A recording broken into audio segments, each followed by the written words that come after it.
don't have to tell you things are bad. Everybody knows things are bad. Everybody's out of work or scared of losing their job. The dollar buys a nickel's worth. Banks are going bust. Shopkeepers keep a gun under the counter. Punks are running wild in the street, and there's nobody anywhere who seems to know what to do, and there's no end to it.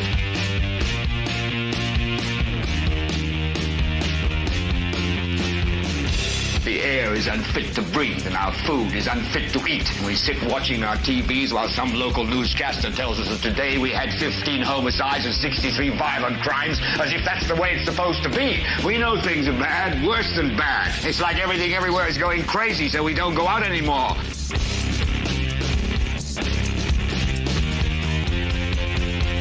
We sit in the house, and slowly the world we're living in is getting smaller, and all we say is, please, at least leave us alone in our living rooms. Let me have my toaster and my TV and my steel-belted radios, and I won't say anything. Just leave us alone. Well, I'm not going to leave you alone. I want you to get mad.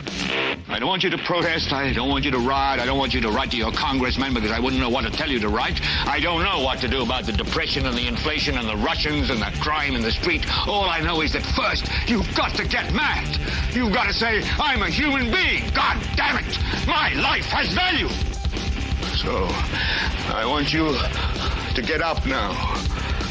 I want all of you to get up out of your chairs. I want you to get up right now and go to the window, open it, and stick your head out and yell, I'm as mad as hell, and I'm not going to take this anymore. Hello there, ladies and gentlemen. Welcome, welcome. Give me just a few seconds here as I share this around a few places. I apologize, number one, for being late. We're about 10 minutes late. I apologize for that. I got home. The solar meeting tonight lasted until about 7:40, 7:50. By the time I got home, I had to rush through. So that's the reason we're just a little late. And I also am in the process of sending the show out. I've been inundated with various people that were at the meeting who have messaged me and asked about my thoughts about the meeting, or ask where tonight's broadcast would be, if I was going to be talking about the meeting, or yada, yada, yada. So give me just a few moments as I share these things with folks around, so that way the people can see what needs to be seen if they're so inclined, and they can decide what they're going to do from there. Give me just one more second here and we will be done. So, ladies and gentlemen, I want to say first and foremost, welcome to the show. Welcome to the Political Spotlight. My name is Kristopher H. Bilbrey, and I'm a political commentator. I am joined by my producer here, amazingly, our wonderful producer, Kate Thornburg, who is in the control room. We call it the duck. She is making sure that she is making sure the show works smoothly, and that I look no worse than I already look, and that the thing runs smoothly. So we have her to welcome and thank for that. Welcome all of you that are watching. I'm glad that you're here spending a little bit of time with us. We understand that your time is valuable and that you could be watching anything or be anywhere. So we are thankful that you are here. You are here one of a couple ways. You're here via YouTube, which is where we prefer to people to watch us at. That is our home place as of now. There at YouTube, you will get the best viewing experience. And what do I mean by that? Well, I mean, you will be able to communicate with people live during the show, and you will have the ability to communicate with the most amount of people, because the majority of our people are on YouTube. If you're watching via Facebook, welcome. We love you for being here and watching. That's what matters. If you're here via Twitter, or it's called X or TikTok or whatever. We thank you for being here those ways, and we are thankful. But your interaction with other viewers are a little bit less, because the majority of our live viewers are viewing from YouTube. And so that's the reason I always tell people to jump to YouTube. If you don't care to interact with people and you're here just for me, amazing. It's wonderful. You know, that's what I love you for. But that's that. We are a very interactive show. We want to hear what you think, whether you agree or you disagree. If you have thoughts, if you think of things, people oftentimes will say something that spurs me to go in a different direction. So we want to hear what you have to say. Please comment over there in the live comment box if you're on YouTube. If you're watching this in the future upon replay at your own time, thank you for watching. Comment down here. We will get back to you.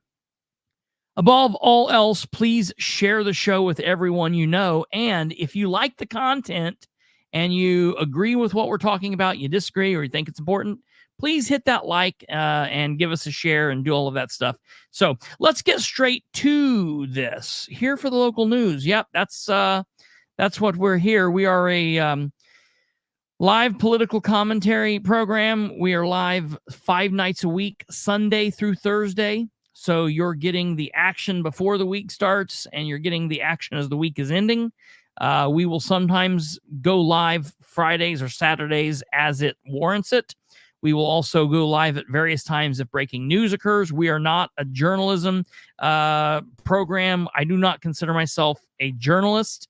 I am a political commentator. I am an opinion person. So I am here to give my political opinion upon the facts and the news that happen. Now, that doesn't mean that we won't break news.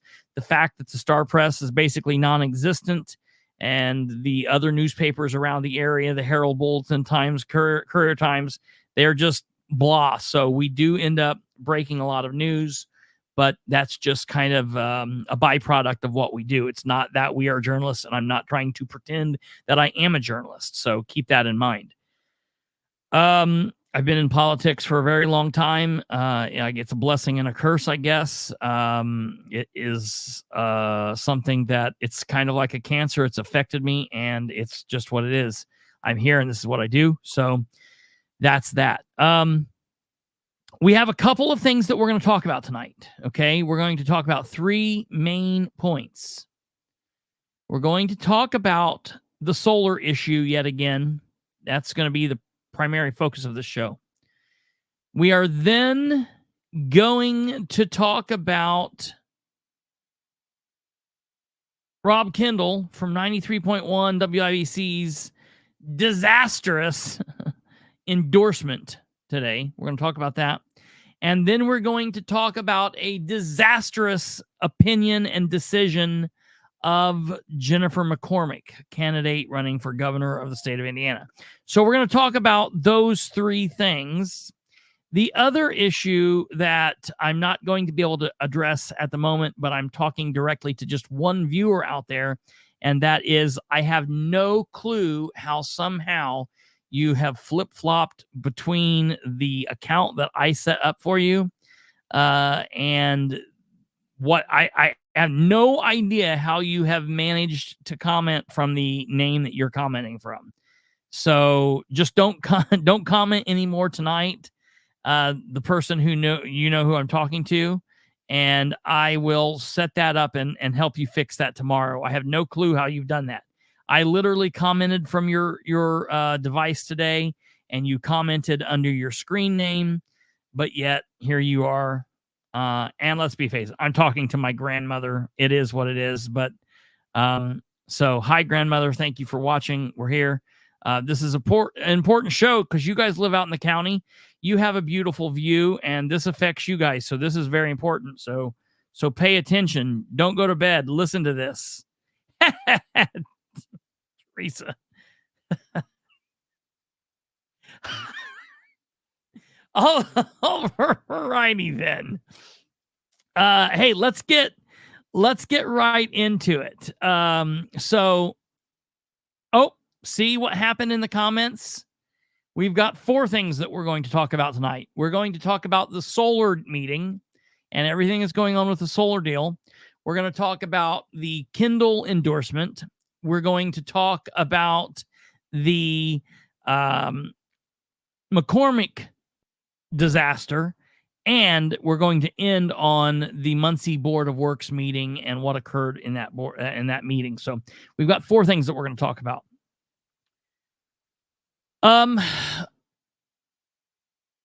So I attended a meeting tonight that was put on by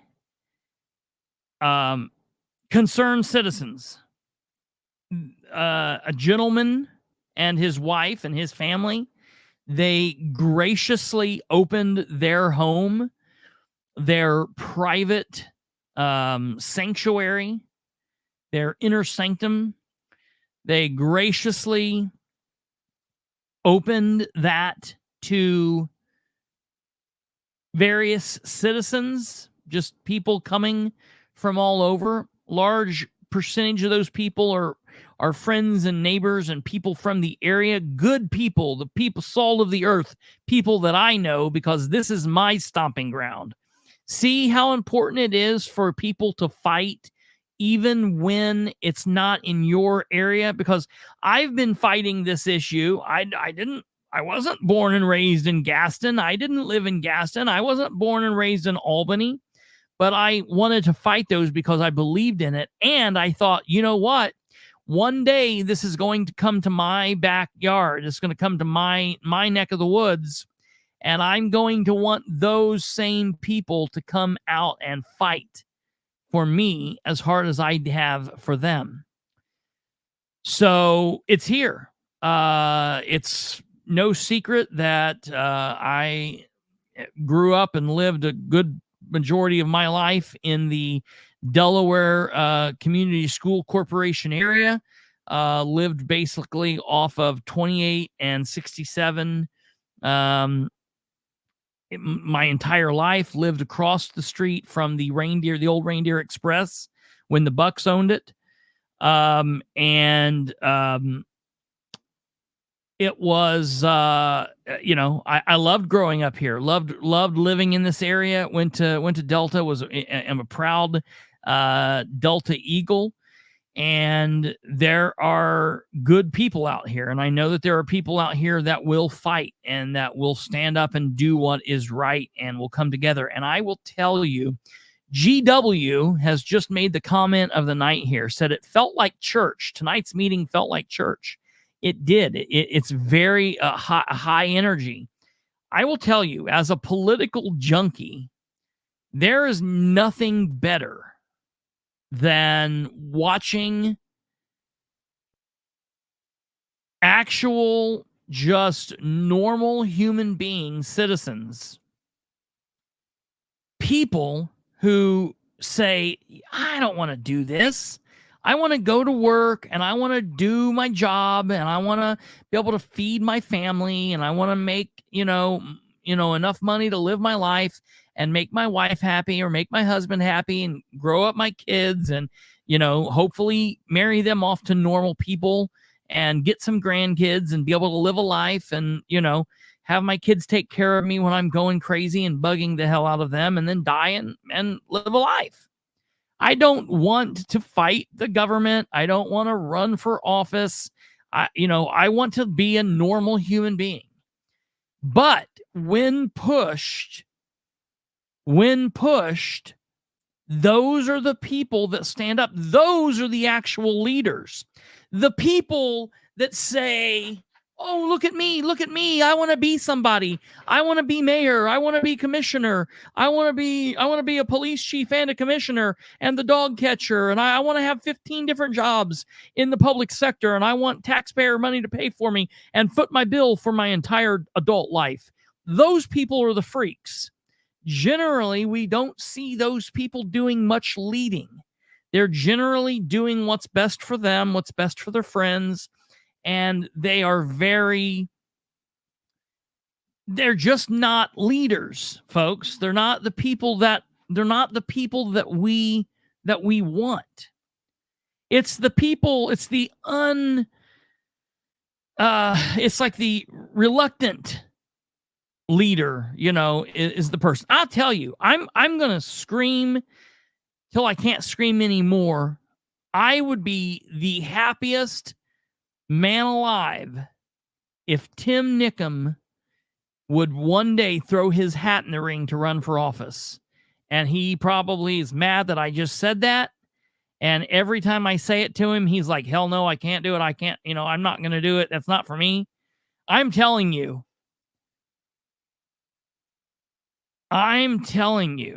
Oh, that's definitely J.D. Prescott. That's a lie. That'll take me a minute to think about that. But Tim Nickum is a true human, a good friend, just an honest person. I love the passion, very well spoken.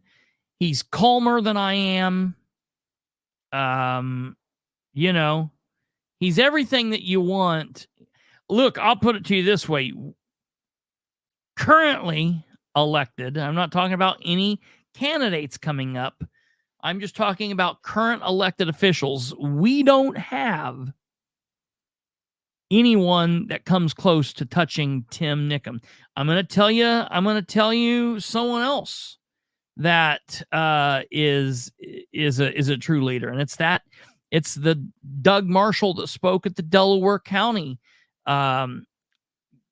commissioners meeting on Monday, not to be confused with the former Democrat councilman in Muncie, Doug Marshall. It's not the same. There's Doug Marshall's a pretty common name. So it's not to be confused with him. A lot of people were like confusing me the other day. I was like, hey, surely it's not him. And listen, Ron Crouch, the man whose home that we were at tonight. These people, man, they really went and they delivered their speech, and they were passionate and they were mad, and they gave it to him when they needed to, and they were respectful when they needed to be. But I will tell you, I agree with what Tim Nickum said tonight.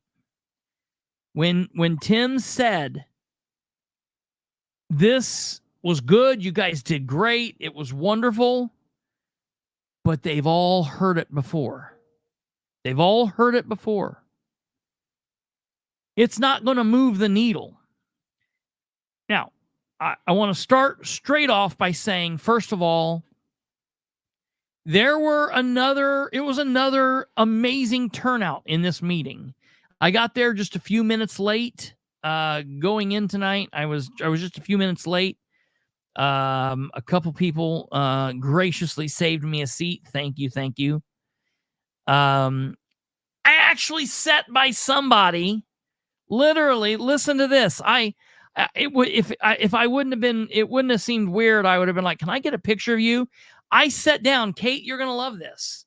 I sat down by somebody who had this on their shirt. That was on their shirt. I sat through half the meeting and I was like, wait a minute. You've got the name of the show on your shirt. That's amazing. So that was kind of cool. I loved it. Late as normal. Yeah. Well, you can tell it's because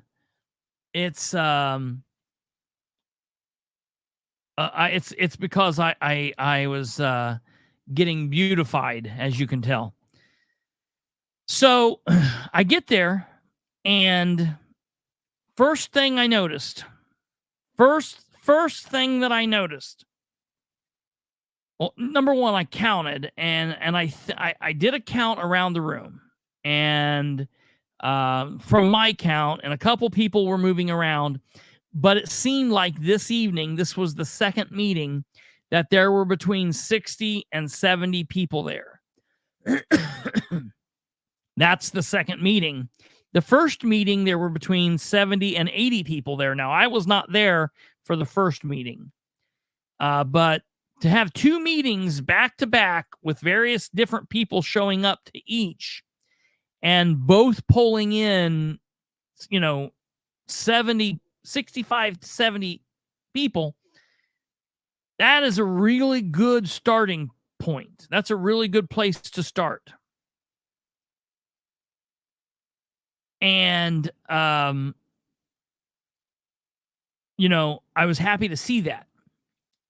I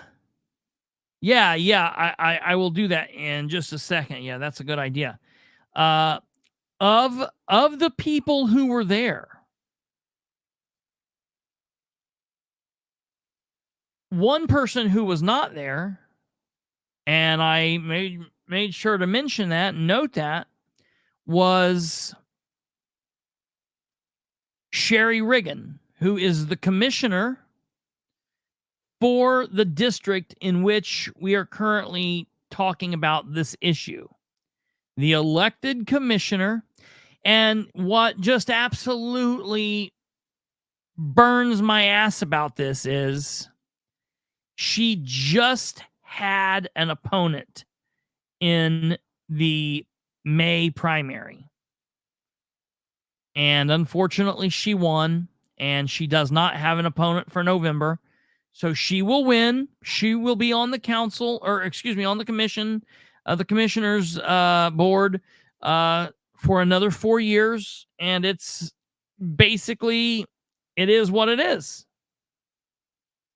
So I noticed that.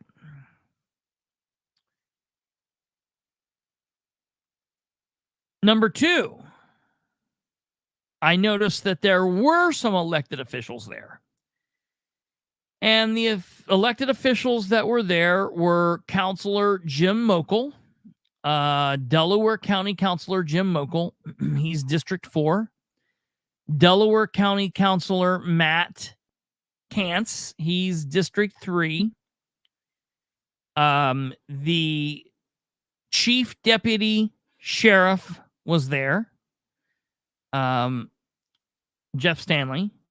And then there was candidate Steve Brand was there. And then also, and interestingly enough, also, you know, Royerton area man, Delcom school area individual, Scott Alexander was there.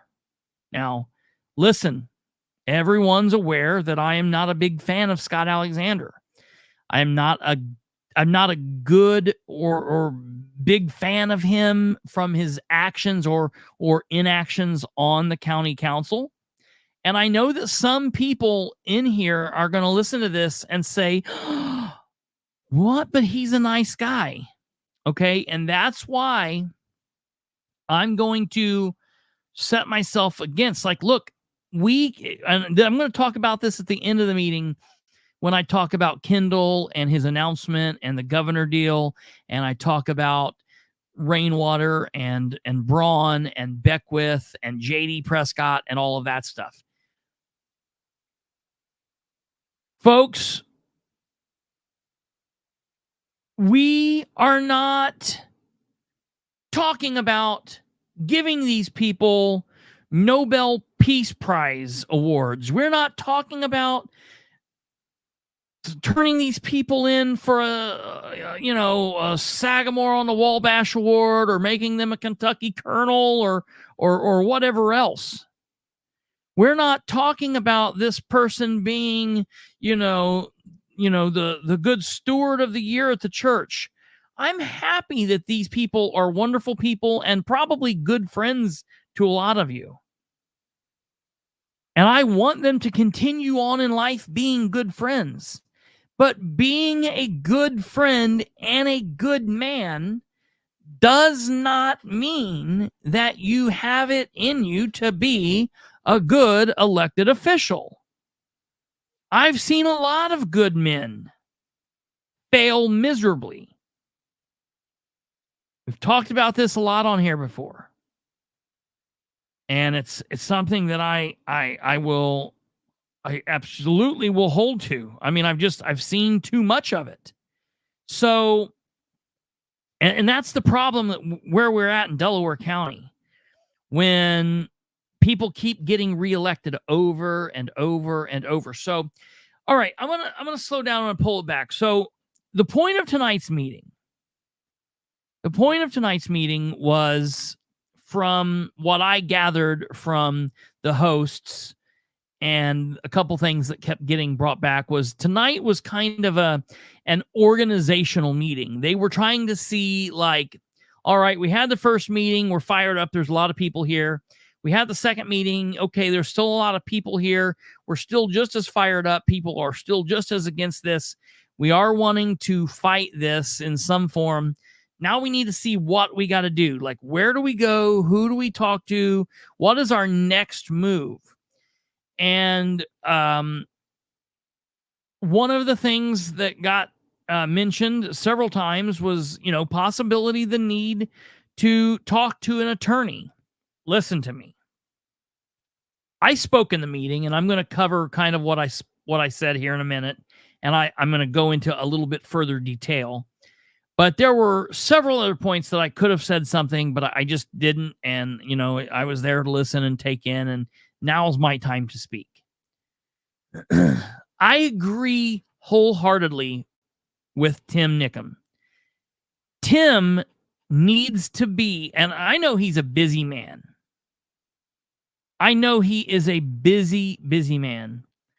But it, in my opinion, is going to be vital for the Royerton people, the Delaware Community School Corporation folks that are around this area where this is at. It's going to be vital that they remain in good correspondence with the people from Gaston. And what my hope would be, if I was running the show, and I'm certainly not, and I'm a nobody, but if this was my ball game and I was the coach, I would attempt to fold the two groups in together. Because 85 people attending a meeting from Gaston is awesome. 85 people attending a meeting from Royerton is awesome, like a commissioner's meeting or whatever. But 160 people attending is more awesome. And I'll honestly say that's still not enough. That's not enough people. 200's not enough. 300's not enough. 500's not enough. They were people there talking about going door to door. Yes. There were people there talking about making phone calls. Yes. There were people there talking about making mailers. Yes. There were people there talking about, like I almost raised my hand, and I didn't, because I didn't want to appear stupid from the last meeting. And I assumed, but I hope they took care of this. There is a Facebook group that was set up by the Gaston people that is called Delaware County Solar something. Solar Crisis in Delaware County. Solar Crisis in Delaware County. I will share the link to that in the comments. Okay, yeah, that's good. Now, I'm saying this, and this is not my page to say it to. And so please, for anyone out there, forgive me. The number one thing right now in the next couple of days is going to be what GW just said. Gotta keep the momentum. This is a train. This is a train.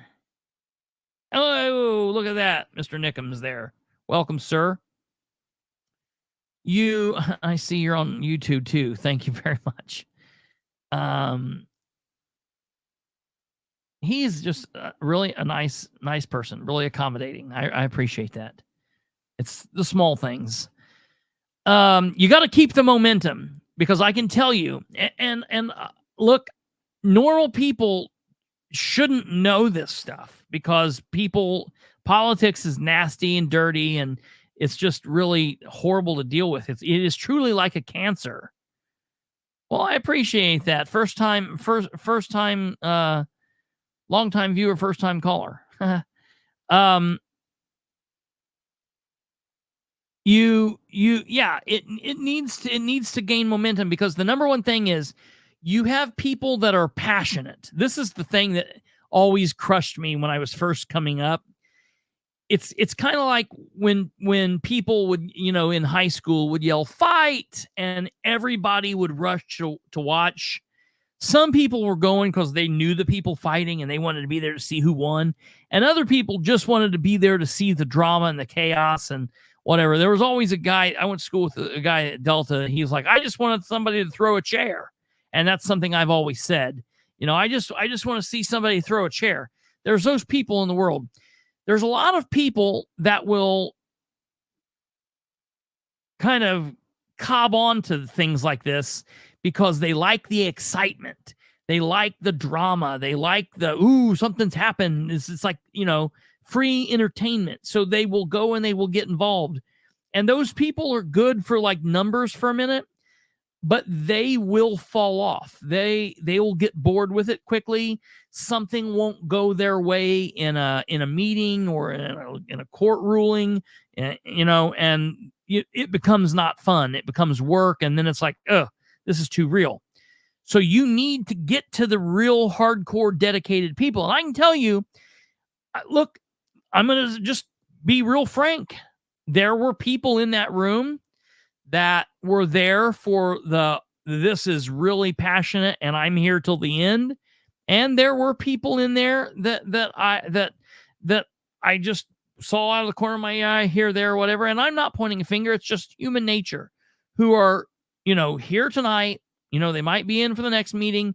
They might go to a Delaware County Commissioners meeting, but they're not going to be in for the main fight. But we need all hands on deck. All of the people. It takes all of these people. But we need to continue doing that. So, yes, continue messaging people. Continue calling people, letting people know when events are. If you hear of something, post it on social media. This is what I was going to say about the Delaware County, the Solar Crisis in Delaware County page. And this is not my page to say anything about, but social media.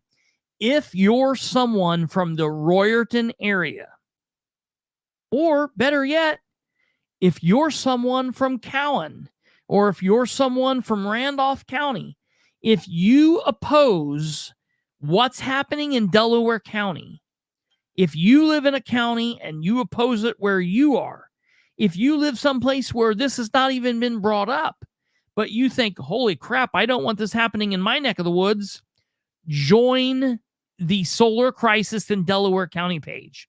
Now, I'm not telling you go in there and take it over and spam a bunch of crap and do whatever. I'm not saying that. I'm saying go to the page, join the page, because that is a place where people can share information.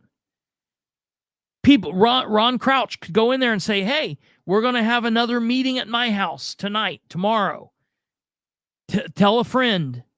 Spread the word. If there is, right now, there might not, from what I gathered,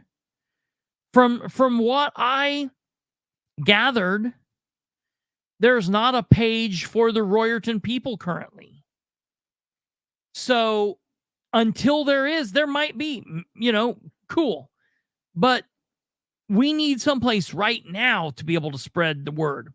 There's also a thing that was going around, a QR code to share if you're interested in giving your email, if you're interested in donating to the cause, that's all that stuff's very important. And I want to be honest. Look, if you're one of the people that are just here just to see the drama, that's cool. There's no problem with that. Come to things, attend things, be involved. Sign up for things only if you really intend on following through, and if you intend to message people or call or talk, sign up. If you intend to donate or give money, sign up. don't sign up and just be a body that's in the way, that's not doing anything. Come to meetings, go to the council meetings, do those things. But everybody, I want to say, and it's not mine to say anything about, but everybody needs to be involved. Everybody needs to be involved that can be involved. Ryan Webb said there's been people on there. Ryan Webb posted about this the other day, and I've seen people saying, why is Ryan posting about this? Didn't he get voted out? He's still a councilman getting paid tax dollars until the 31st of December. I want his butt at these meetings. Now, tonight he was at work and he couldn't attend, obviously, but he's part of the fight. He's in it. He's on our side. So, it's not like, oh, where was Ryan? Stuff happens, life happens, but he's very well invested. I want him in the mix. It would be stupid for him to say, all right, no, I'm done. I'm just gonna not show up. That's nuts. So I'm happy about that. And that's good. So tonight they did a couple of good things. They did a couple of big things. They made a committee with a president and a vice president and a secretary and a treasurer, a couple of board members. They're going to, over the next couple of days, they're going to formulate a bank account where people can donate money. This is going to, and listen, this is not a scam. This is not someone trying to fleece you of a couple dollars. This is a real deal. I agree with a comment that Ryan made up here, and this is a comment that Tim has made. You do not want to be caught with your pants down with this deal, not having an attorney. Everyone's saying, what do we need to do? What should we do? What should we do? And there were a couple of great ideas thrown out tonight. Steve Brand threw out a couple of great ideas. Matt Kantz threw out some ideas, some things he said I didn't agree with. But I'm going to tell you these things. But the first thing, they need to be working. They need to, absolutely, Tweety Bird, that's 100%, 1,000%. The first thing they need to be doing is working on getting some kind of legal counsel. Now, I didn't hear what they said. I thought that they were, I think, Tim, tell me if I'm wrong. Are you guys happy with your legal counsel that you guys had from the Gaston area? Did you guys say that you were happy or you weren't? I thought that you guys were happy. I thought you were saying that you were happy with him, that you felt that the amount of money spent was, for the amount of work that he gave, for the amount of money that you guys spent, was like well worth it. Like he did a lot of good work for you. Okay. All right. Okay. So again, if this was my ball and my ball game, I'd be calling that guy up. I'd be calling up his law firm and saying, hello, hi, how much can we pay you to come in and talk to you? We would like to represent you, yada, yada, yada. Because he already knows the lay of the land. I'm going to tell you, and I was just telling someone this the other day, I have worked around attorneys and know attorneys and have good friends that are attorneys. I've got family members that are attorneys. I've worked around defense attorneys and prosecutors and civil attorneys and various attorneys of all kinds. And I will tell you that it is serious, that there's no worse person in the world or more miserable person than an attorney. Everybody knows, oh, you've got a case, but I don't want to do it. I don't want, that's not right, but I don't want to make people mad. It's very hard to find the attorneys that'll say, yeah, hell yeah, I'll step up and do the right thing. So many of them are just are weak backbone. It's just like the nature of where we are in the world today, I guess. But when you can find an attorney that knows the lay of the land and is good about what he does or she does, and they're willing to do the work and they're willing to fight the work and they're not gonna, just completely bleed you dry. then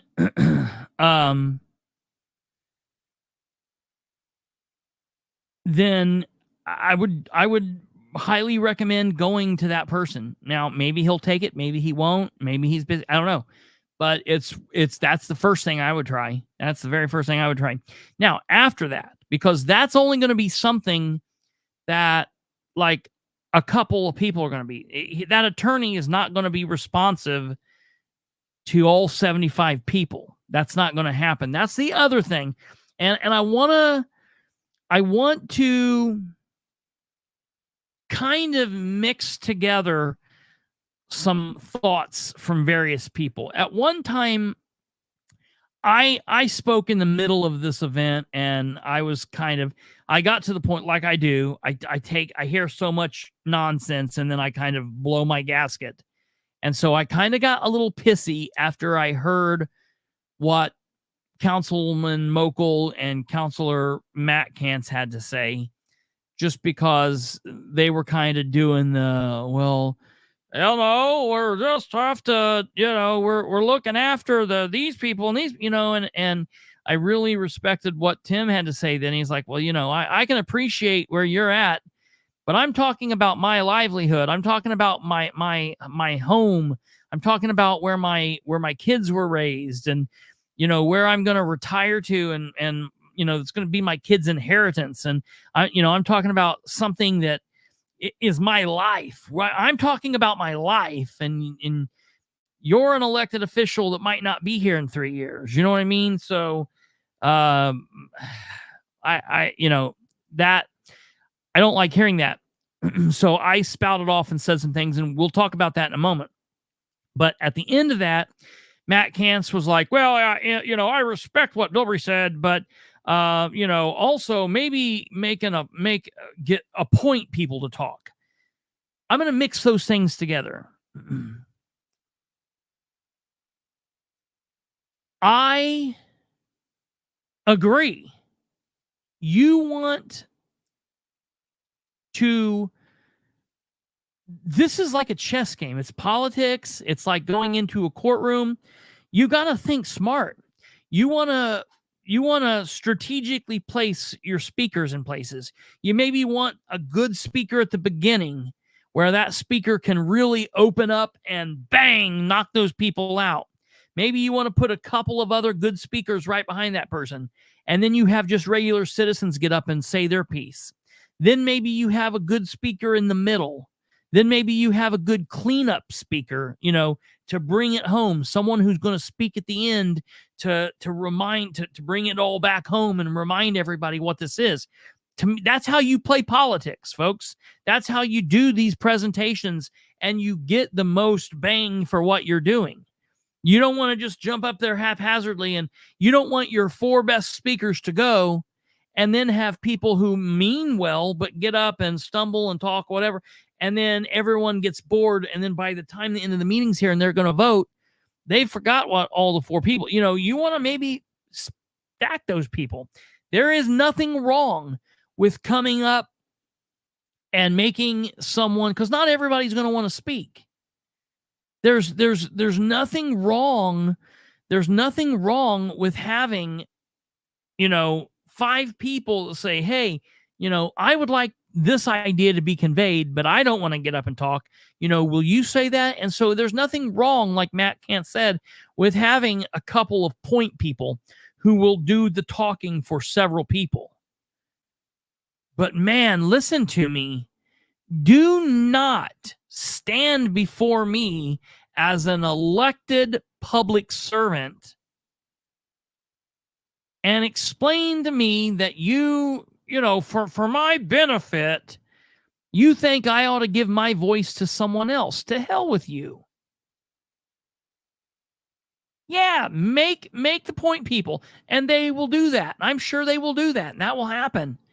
But I don't want to do anything that cuts those meetings down. Like Ryan said, I want to hear every single one of them passionately speak before the council. And I'm sorry, James King, if that takes 3 hours, you know what? If you got someplace to be, you could always resign right now. You could always resign. You know what the Republican Party would do? They would go ahead and they would caucus in their candidate, more than likely. That would be Steve Brand. All that would do is give him a little bit more leg up. Okay? If King has someplace to be and he can't give another 3 minutes to Janet, that's how ridiculous. I mean, nuts.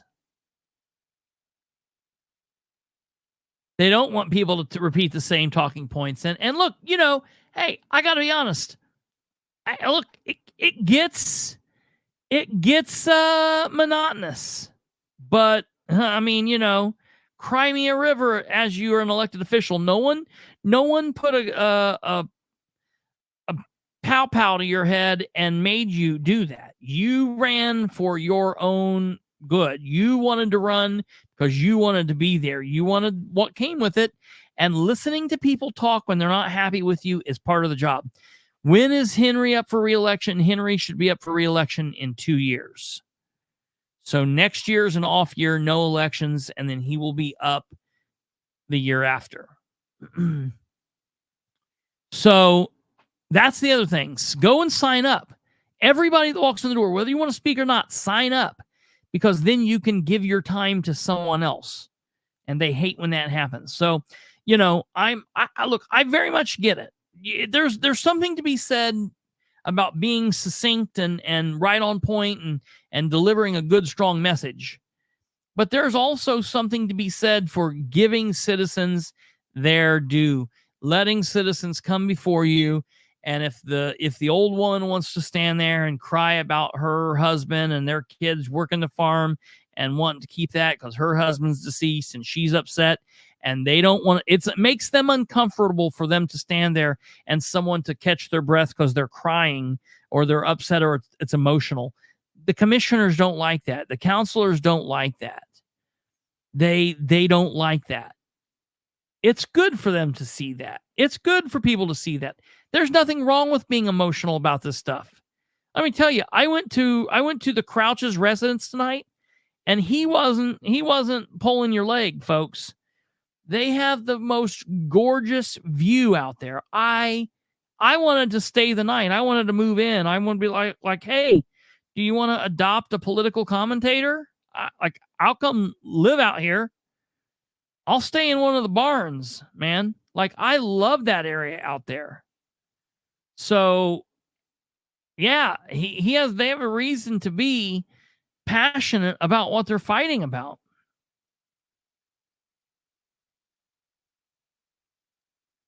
One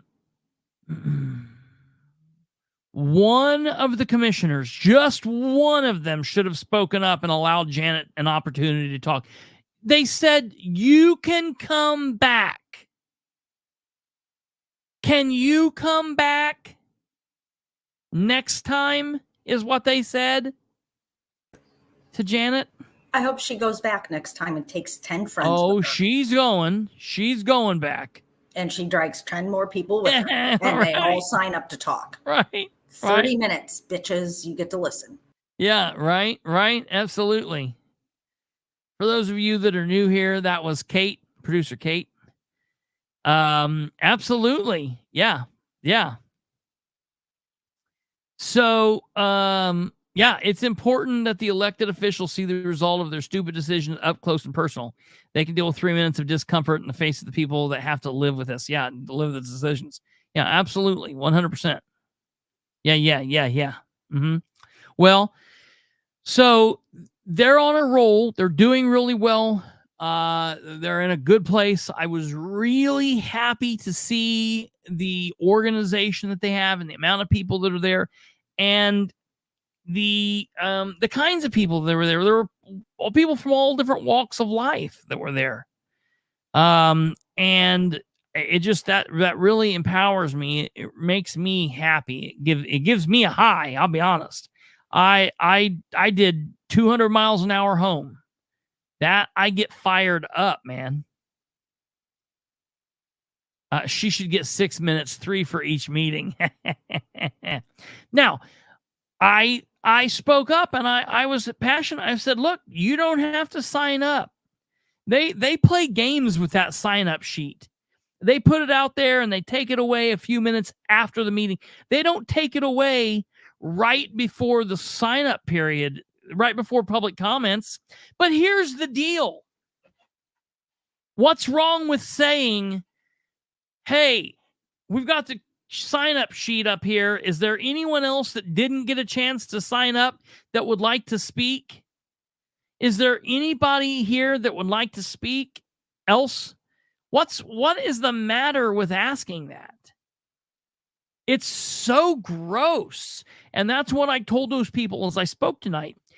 Prepare to be disappointed in your public servants. Prepare to be disrespected by people who work for you.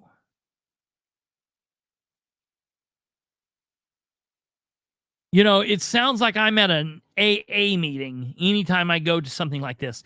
I remember when I spoke at the Gaston School, when I first went into the first meeting of the Gaston situation and I was there. You know, it's kind of like, hello, my name's Kristopher Bilbrey and I'm an asshole. I'm an asshole because I have opinions that are wild and out of control. What are those wild and crazy and out of control opinions that I have? Well, they go like this. Elected officials are public servants that work for us.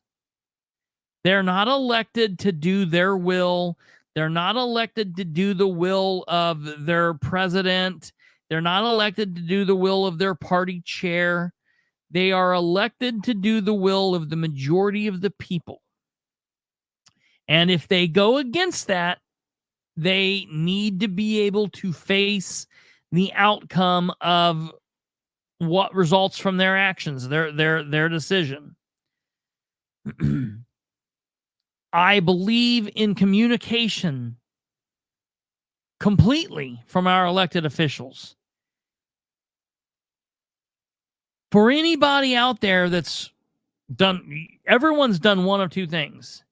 Everyone has been a boss, or everyone has worked for a boss.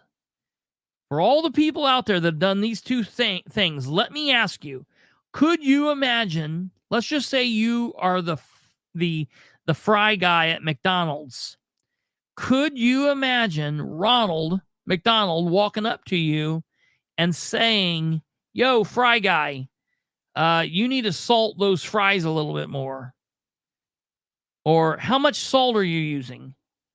Do you think it would fly if you just didn't respond? Or if you said, hey, can you tell me this tomorrow? I'm about out of the door for now. And I don't have to, you didn't ask me to talk to me ahead of time the right way. So I'll talk to you tomorrow about this. That wouldn't cut it. That would not cut it. Well, it doesn't cut it for the elected officials either. So I'm not okay with that. So I expect communication. When the community speaks to our elected officials, I expect them to speak back. And I expect them to be upfront, honest, truthful, transparent, fully, to the max. And I expect them to be held accountable and for us to be able to hold them accountable if and when it goes wrong. Those are wild and crazy ideas that I have, right? They're ideas that make people hate me. James King hates me.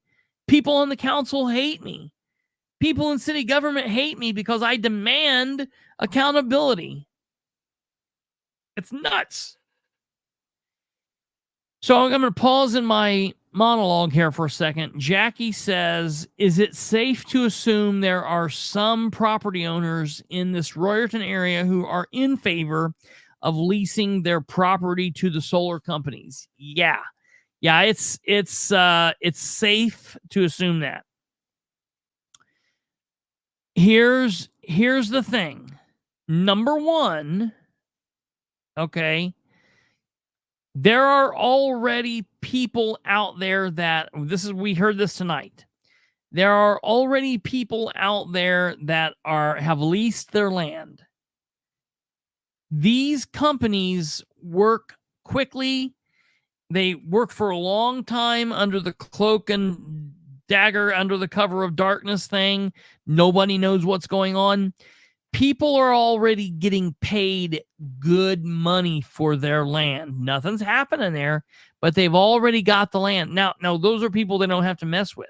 They've already signed the deal with the devil. You know what I mean? Dan hates me. No. He loves me. Yes, there are already people out there that are being courted by these people. There are people out there that have already been courted and they've already signed on the dotted line, and they're already getting paid. So this is in action. They haven't signed up and made any applications for anything yet. Okay. Now, I was kind of amazed that Counselor Jim Mokel, I'm going to say this is pretty interesting. Counselor Mokel spoke, and I was shocked that he said this. He said, I can speak for the council. I thought he was going to say, I'm not going to speak for the council. Mokel said, I can speak for the council, and we do not have an appetite for any more abatements for solar. He specifically said, not on our watch. Those were his words. Shocking. I was amazed that he said that. So what that means is, because he wouldn't just said that out of pocket. That must mean, because a little birdie told me, and I wasn't there last Saturday, but a little birdie told me that Counselor Ryan Webb made a statement very similar to that last Saturday. So I'm assuming that Mokel has went back and talked to the Queen Bee, Jessica Piper, and Piper is realizing, because this is Piper's area. Piper's a Delta girl, and she's gonna realize what this. She's gonna know in her mind what this is mean. She's gonna know these people are gonna mean business, and so she's probably saying, "Oh yeah, we this isn't Ryan Webb can't get any props for saying this. You go back and you tell them that the council, not on our watch." Look, because Jessica, the council don't speak like that. The council's afraid of their own shadow. Then they got up there. You get Counselor Kantz and Mokel up there talking about, it's a hard job. We've got to give raises to the employees, and we don't have any money at the county level. Like we don't get any money. Like, we're not getting money from these companies the way you guys think. And this, and we're coming into a budget process, and it's going to be rough, and it's going to be hard. And I'm like, do me a favor with all that, will you? Like, stand here and cry me a river about how hard your job is that you volunteered to do. And you're talking to a room full of people who believe their lives are going to be forever upended. You're not going to get anywhere with that song and dance, man. Matt Kantz said, and this is important, there's never been a county that's ever went back on an abatement. So we didn't go back on the abatement because we were afraid they were going to sue us, and we can't afford a lawsuit. We don't want a lawsuit. What? I've been saying since before this all started that they are governing from a place of fear. You cannot govern from a place of fear. I don't want to hear my counselors talking from a place of fear. I want them to be leaders. If they go in there and they sack up and they do the right thing, maybe Invenergy and Hawthorne and this other place, maybe they will see, oh shit, we don't want to mess with them. The citizens are against this. The council's against this. We don't want the bad juju, bad energy, bad press. We're tucking tail and running. But they didn't do that. They left the people of Gaston out to dry. Now, we don't want it to get this far. What we need is a new moratorium on this. So there's a lot of first actions people can take. One of the things I heard tonight that I liked is going to the commissioners' meeting and speaking at the commissioners' meeting and letting them know, we don't know what you're doing with this. We don't know what you're aware of and what you're not aware of. Let me tell you, from what we found out last time, the commissioners, they might be mum about this, but they're already aware of this. They know what's going on, and they've been involved. They've been part of the process, and they know what's happening. So people need to show up, and they need to show out, and they need to say, don't do this. Do not do this, period. I'm not asking you. We're not coming here and begging. We are telling you what you will do as the public servants of Delaware County that work for us. Now, everybody is not Kristopher Bilbrey. I get it. So people can say that in the way and the tone and with all the politeness that you so feel that you can. But ladies and gentlemen, at some point, people are going to have to realize this is a fight. This is not a polite handshake. This is not someone who cares about you or cares about your wishes or cares about your property or cares about your farm stories. Nobody cares about your tears up there. Nobody cares about your kids. Nobody cares about their inheritance. All they care about is getting reelected and the money that it can make the county, or they think that it can make the county, or the money that it can make them, or how they can get something off of it, or what it can do for them, and the power that it can make them. That's all they care about. That's all they care about. Tweety Bird, I would assume, I mean, they've got like lots and lots and lots and lots and lots and lots and lots and lots of money. So I would assume anywhere from, I mean, they check the property records. They check the property records. They, look on Beacon. They, I wouldn't put it past them to have private investigators. They have private investigators that are hired. Tim Nickum said it right there. And listen, I'm not saying go in cussing and carrying on and showing your ass and getting the meeting shut down and being rude. I'm not saying that. You can be polite and firm and tough.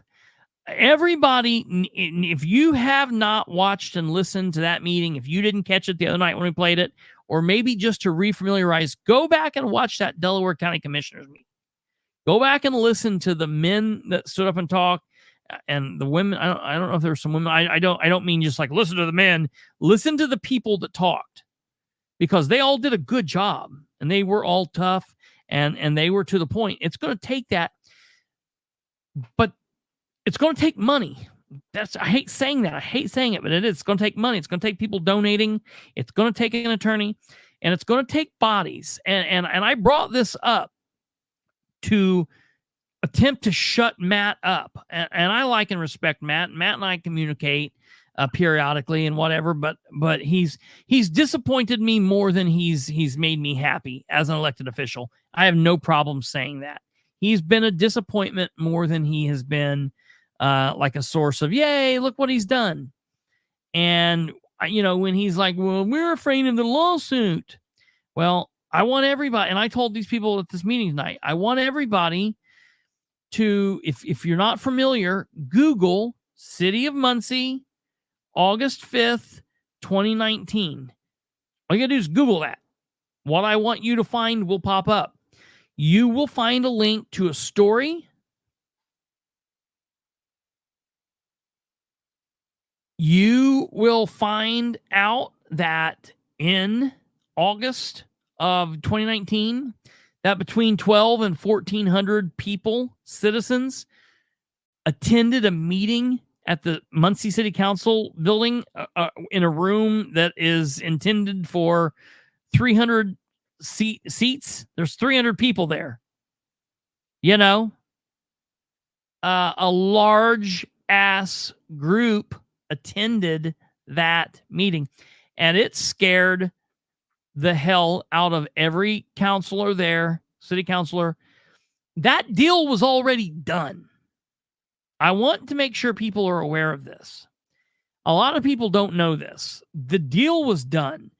They had already signed on the deal, the dotted line. The council had already passed everything. They had already... People, when you see a picture of people going out and doing the groundbreaking, where it's got the various people in a row and they're all sticking their shovel into the dirt, and they're like gold shovels or silver shovels. They're not actually digging dirt. What they do is they take and they dump a row of dirt out there, fresh dirt, and they stick those shovels in, and each person is, given their spot. They had already done that. They had already posted the picture. It was a done deal. That property, Borg Warner, the old Borg Warner site, was already the property of Wales Sustainable Products. It was over. And the city of Muncie coming out and breaking that deal because its citizens wanted it, there was no question. They said, well, we don't know if we can. And the citizens said, we're not asking you to. We are telling you to. And they broke it. That administration was scared that a lawsuit could have been filed at any day. I will say that I don't believe that Wales Sustainable Products sued, because that would make them look like a bully. That would be bad precedent. That would be bad business. It would be hard for them to then get business elsewhere in other communities after that. Look, we went to a community and we were going to do this and they wanted us, but then they said they didn't want us, and we sued them because we were going to force them to take us. We were going to rape that city. They don't want that, so they didn't do it. And Invenergy is going to scare. Invenergy, all that big talk they were doing was just to get Matt Kantz and all of them to vote in the ways that they did, leaving Ryan out there. Now, Matt Kantz might have voted against that. I can't remember. I think he did. I went back and forth. I don't know if the vote to rescind was 6-1 or 5-2. Either way, it didn't get rescinded because the rest of the council, including Miss Piper, was governing from a place of fear. Well, I'm sorry, but that's not good enough for me. That's not okay. And they've already got, 10 to 20 other sites already ready to go. And I want to come back to what Reese set up here. Folks, people need to listen to Reese Collins. He's a young dude. I don't know how old he is. Hardworking guy. Very sharp, very smart, right on the ball. He's been hands down in every aspect of this. And he is right. Yorktown, Selma, DeSoto, Albany, Prairie Creek, Cowan. Get ready. You're next. You know? And that's why everybody in the county needs to stand up and fight for this. They don't need to listen, going door to door. Yeah, do it. Do it. Do it. Do it. Go out and walk your neighborhood, walk Country Village, walk Creekside, walk the houses down Schaefer Road, walk, all of the Hamilton Park, Hamilton Village, walk all those neighborhoods. Go out there, hit all those areas. Hit. But send out those mailers. Raise money. Send a mailer to everyone in the county. Target the people of Albany. Target the people of Cowan. Get these people on board. This is a war, folks. And it's not a war in Europe. It's not a war in China. These people are wanting to ruin your land. Dude, like, oh, they're moving where I work. I don't care. I work there. I go home. My life is at home. They're doing this or that down the street. Well, I don't care. My home's my home. And you're talking about ruining someone's home. Man, that's life. Like that's where you are. It's your peace. It's your dignity. It's the calm. It's where you go to get away from everything. And I'm telling you, it will be a travesty if they cannot fight this. Because they will ruin that land out there where Ron lives and where everyone else lives. Ryan says, don't forget that 5,000 acre cap can be amended to any number of acres if commissioners decide to. This is an issue that affects everyone in the county. Keep in mind that Shannon Henry was wanting to make it, what was he wanting to make it? 35,000? 35,000? Ron Crouch, thank you for watching. Thank you for opening up your home. Thank you for having that there. Listen to me. You guys have made, I'm excited. I love seeing, look, I've been through a really hellacious last 2 years of elections and loss and things like that, and feeling like we're getting punched in the face, in national politics and at state level, and just seeing how stuff goes at the county level and in the city. And what you guys did tonight, I thank you so much for that, because I'm involved and I want to be involved and I want to help you guys. And I am here. I sent you my number. You guys are free to call me. And I mean this. You call me 24 hours a day. Text me if you need something, if you have a question, if there's something that I can do to help, if there's someone I can contact, if there's something that you can think of, that if there is any way that I can help, I will do whatever I can in any way. I will help spread the word. I will get the message out. We have to fight this. But beyond all of that, watching that happen, man, that makes me happy. This is what this is my life. This is what I do. This is my job. And I get beat down, and I've been doing this long enough that I'm used to it's one step forward, two steps back. Like, I understand that's how politics work. Enjoy the little victories, yada, yada, yada. But every now and then it's too much. And it's always this is how I know that God is real, just things like this, because every time that it just gets too much, something always happens that rejuvenates me, and it lets me know, yes, you're on the right track. Continue on, forward ho. And going out there and watching what you guys did and seeing those people fired up and all of the good questions and the good comments. And look, the political aspect of it, not everybody agreed out there. There was back and forth and yada, yada, yada. I love all that's amazing to see. Good, clean, grassroots, hard work. I love it.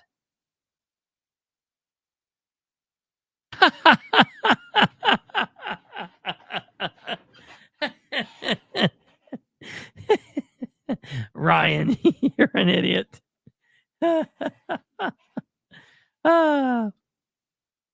So, that's what's going to happen. I want to make sure people are aware. Here's the thing. Someone asked, and think about this. Somebody messaged me today. I'm not going to say who. Someone messaged me and said, hey, can you send me the pictures? Let me get to this. I want to read this to you because this is very telling. Okay. So someone sent me a message today and said, can you direct me to the proposed solar map you were showing last night? I'd like to be able to split screen that map with Beacon to see which plots are involved. To which I said, so here's what I can do.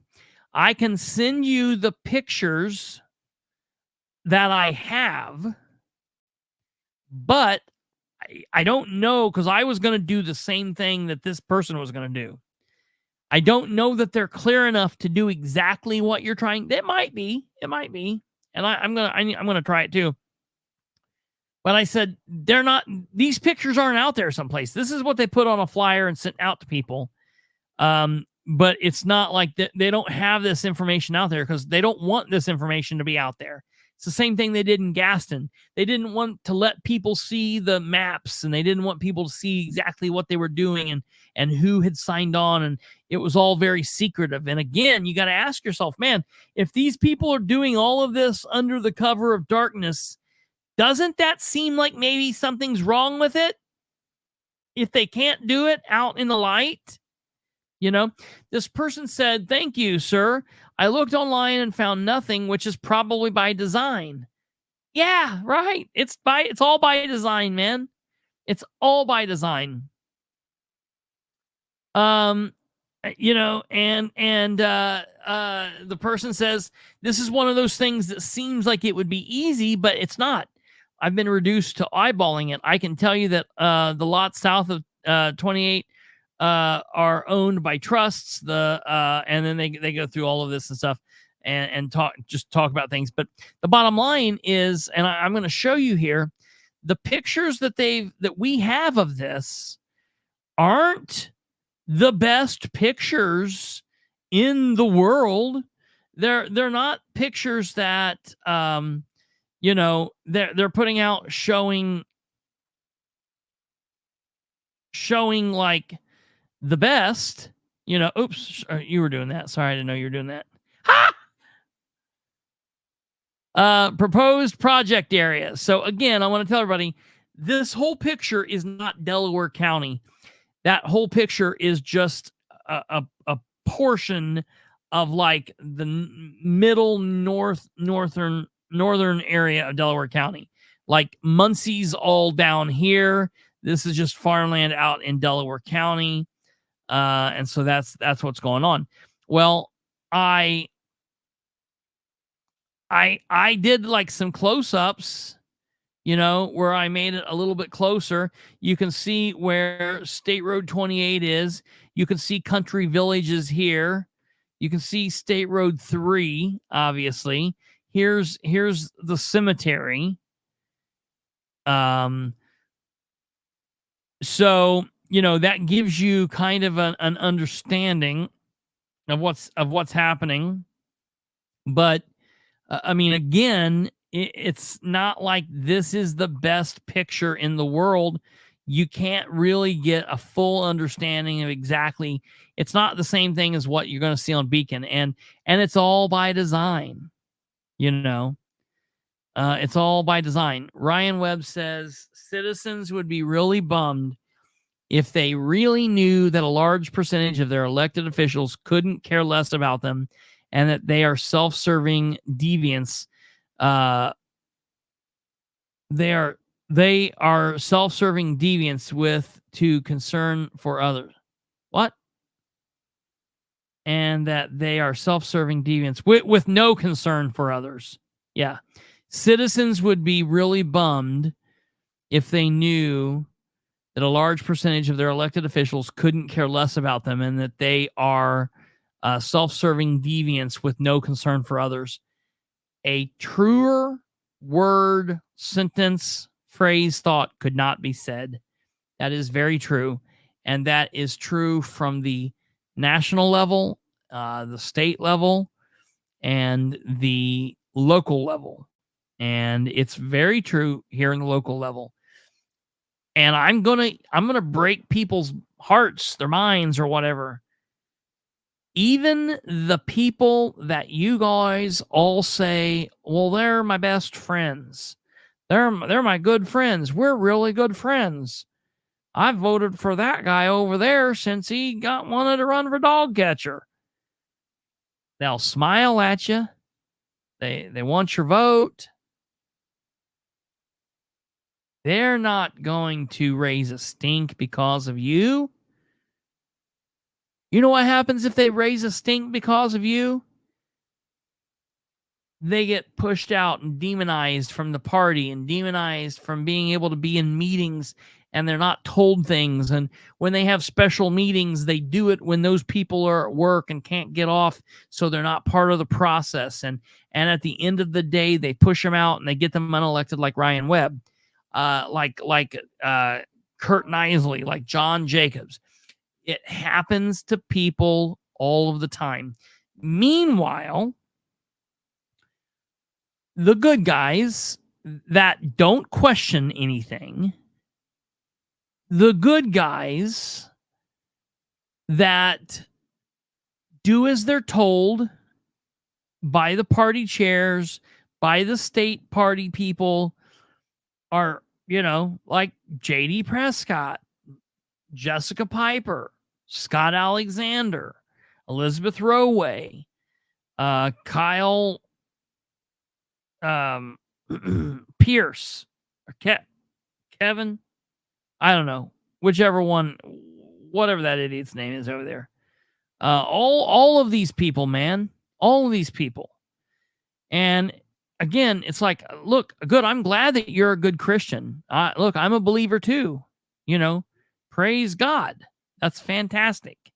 That doesn't mean just because you're a good person or a good man or a good woman or a good Christian doesn't mean you're a good scuba diver.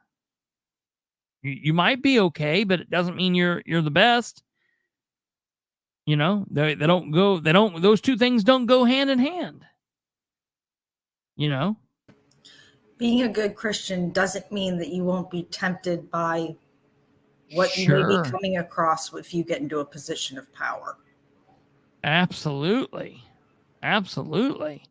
And the whole thought there would be even more so, if you're a good Christian, the enemy would be tempting you even more so with all of that stuff. Because what better to get you to make the fall, for you to turn away and to go into a life of chaos and corruption than to get somebody that's not a good Christian. Didn't our county council decide some new rule that they had to be notified first of future projects like this? Ryan, can you comment on that? I think it's about the tax abatement. They've got to be notified of the tax abatement, and people have to be, but it's nothing that would prevent this. This has been going on for a long time. Look, do you know what these people said? Do you know what these people said? They were flying drones over their property, taking pictures of them. One guy was like, I didn't know if I needed to shoot it down. You know, like I'd be like, man, what is this? Is this a predator trying to take pictures of, you know, children, or what is this? Why is this drone flying over my house? That's nuts. Ron Crouch said it right here. Listen, what a better time. This is no better time for this to come. We have a 2024 election coming up. Jessica Piper is running for re-election. Jessica Piper. Ron Crouch has said it, and I will say it. I'll back it. I'll stand with him. I challenge Jessica Piper, the county council president, to make a motion to rescind the abatement. I challenge county council to be brave and rescind. Let your legacy be remembered by bravery, not fear. I would challenge the Delaware County commissioners to create another moratorium, to put listen, put a moratorium in for another year, and let's go back. Let's go back to the drawing table and take a look at this. Only this time with real intentions of actually doing the right thing, and not some kind of half-assed attempt to blow people off and to get people to forget and whatever, so that a year into it, then you could do what you want to do and whatever. Put a moratorium in place, and let's open that up. Let's have an actual discussion, an honest to God discussion. You know, there's nothing wrong with these elected officials to hold a town hall meeting. We never see them do that. You know, Victoria Sparks just came to the city of Muncie and held a town hall forum in the city hall at Muncie, telling the constituents of her district things that she's been working on and doing and yada, yada, yada. Nothing stops Sherry Riggin from holding a town hall. There's no open door violation there. She's one person. She could go out and do it. James King could go out and do it.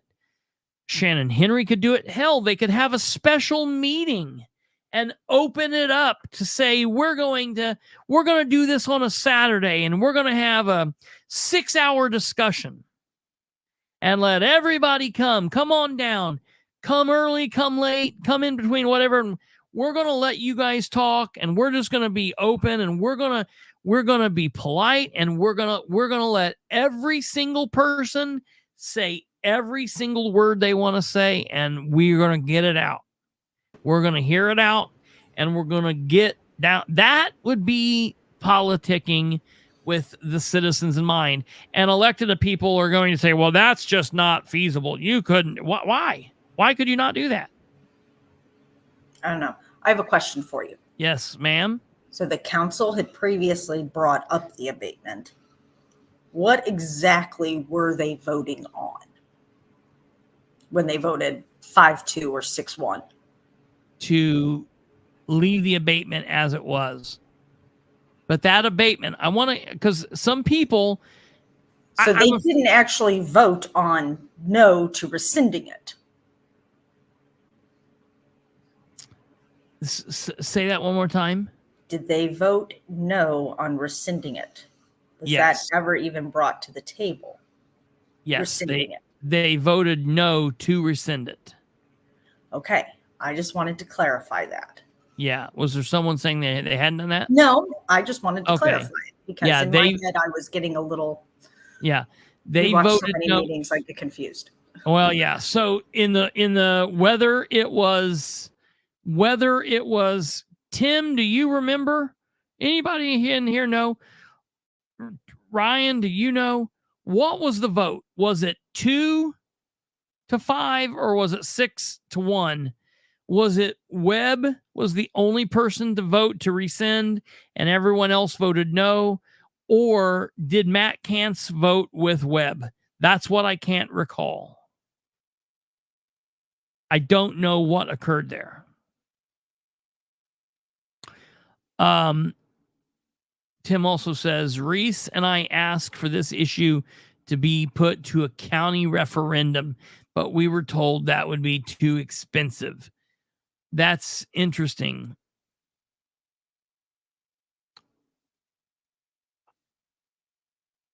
I don't know why that would be expensive. Okay.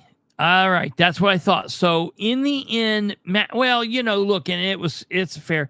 Look, I like Matt. Let me show you how this works. All right. I'm going to show you how this works. For everybody out there that has a hard time with this, this is what it looks like. I like Matt Kantz. I like him as a person. He and I agree with him on a lot of things nationally. He can be funny. I like his sense of humor. I like things that he's interested in. And we're not like friends by any stretch of the imagination. We're not enemies, but like we don't hang out. We don't go chill and do things. I could be friends with him, but we're just two people living our lives. But I consider myself friendly with him. I consider him to be a good guy. I think he's a good father, a good husband. He is who he is. I am not happy with him as a counselor. I would not vote to reelect him. I would not give him a vote for reelection. I would not give him an endorsement for reelection as he currently has been. Now, what happens in the next couple of years? Will he pick up the slack from where Ryan's been? Because Ryan's going out. It's going to be, the council is going to be a whole different council come January, folks. I'm telling you, I can't wait to see, and people see what a big difference it's going to be. And it's not going to be for the better. It will not be for the better. That means Matt has a possibility that he could pick up slack here and do it. Will he? I don't know. I've not seen anything that would lead me to believe that he will. I think that he talks a good game about being conservative and having conservative beliefs, but he's too much into the thought of, I need to work with the other side. Or there is no other side in this issue. It's work with the other side of people who are, over there in the non-common sense pile. And, even though I might not agree with what they're doing or whatever, I've still got to save face, whatever. That I've got no use for that. As a man, wonderful, wonderful human being. As a politician, I am not happy with him. That's just where we are. My question now is this: because the council did vote no on rescinding the abatement, could they bring it back to the table? Since they voted no, they could. I think it would take a year. I think in a year they could bring it back. Yeah. That's I think they would have that capability. If something has been voted no, they then can bring it back a year later. So that absolutely happens. But this is the biggest thing. And this is what I want to make sure everybody's aware of. This is why I say that the moratorium is the bigger deal. The tax abatement has nothing to do with this Royerton project. So this tax abatement does not affect Royerton in any way. So if they rescinded the tax abatement, that would not in any way help Royerton or hurt Royerton. It would just be what it would be. For them to rescind the tax abatement, that would only benefit the Gaston people. Now, I think they should do it. Absolutely. I just want everyone to be clear on that, because a couple people were talking about that at the meeting, and they were getting hung up on if that should be the main thing we focus on, and it shouldn't. That's got nothing to do with the Gaston issue, or excuse me, the Royerton issue. That would only help the gas station people. The moratorium is what we need in place. We need that in place. However, do it all. Let there be a project for the council and a project for the commissioners. Mr. Crouch, I want to say they voted to rescind. They voted no on the rescission in February or March. February or March is when they did that of this year. So, I mean, we're knocking on the door for a time that could be brought up again. I mean, it would be very easy. It would be very easy to get that brought up again. I'm looking down through here. Let's see here. I remember. I'll know it as soon as I see it. Okay, it was before. Okay. So it might even have been in February, I guess. The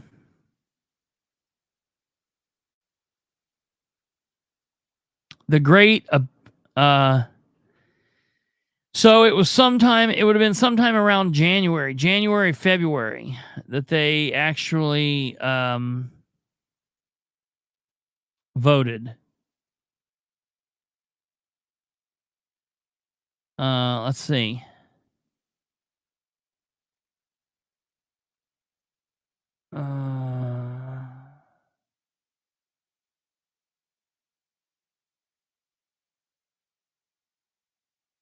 I'm looking here now. Okay, yeah. I'm off screen if any of you are talking at the moment.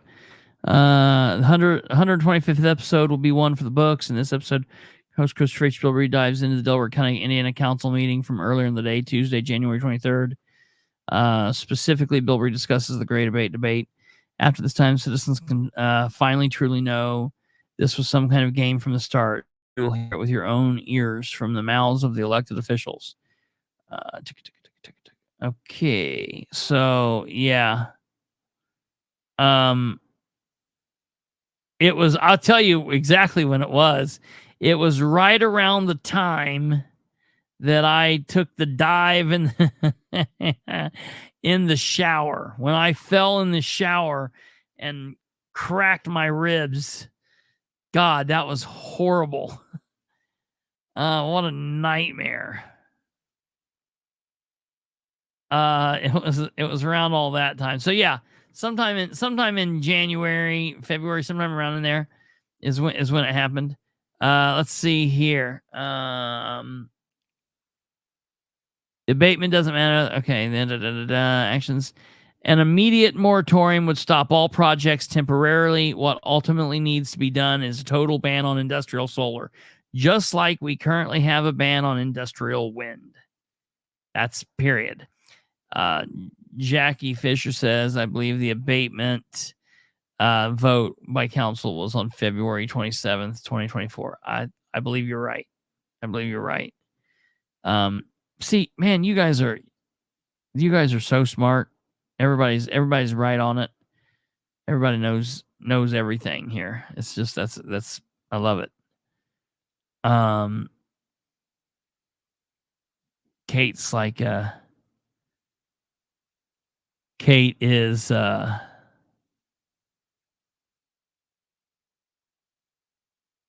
it with the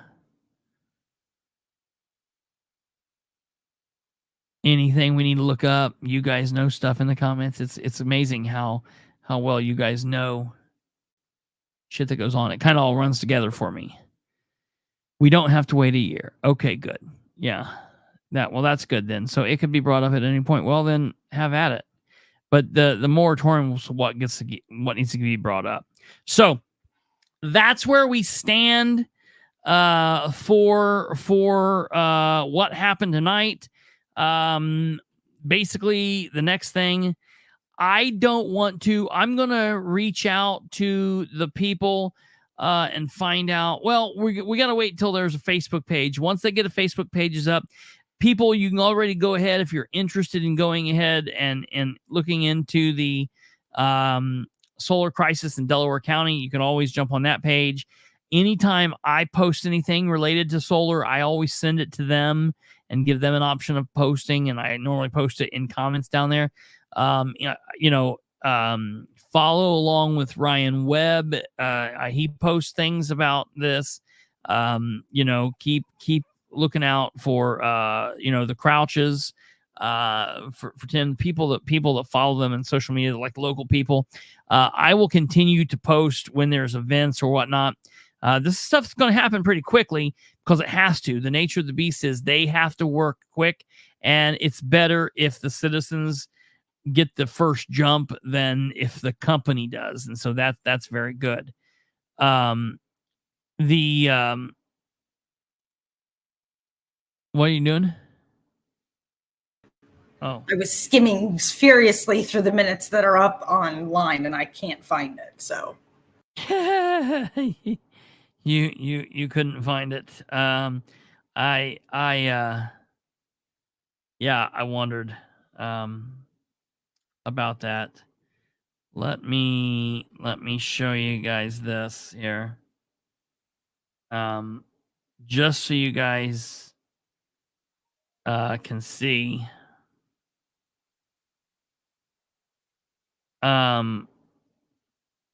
Kate, can you put these two things in the overlay? If you can, if you will.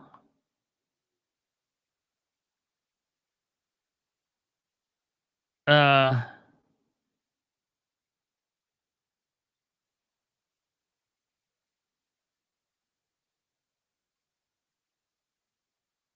my God. Okay, well, yeah, can you put that picture that you just sent, can you put that up in the feed? And then the picture I sent you, can you put that up? And then I'm sending you one last. So there will be not the feed, but the overlays. So there will be a total of 3 pictures. The picture you sent, and then the 2 that I'm sending you. Yeah, thank you.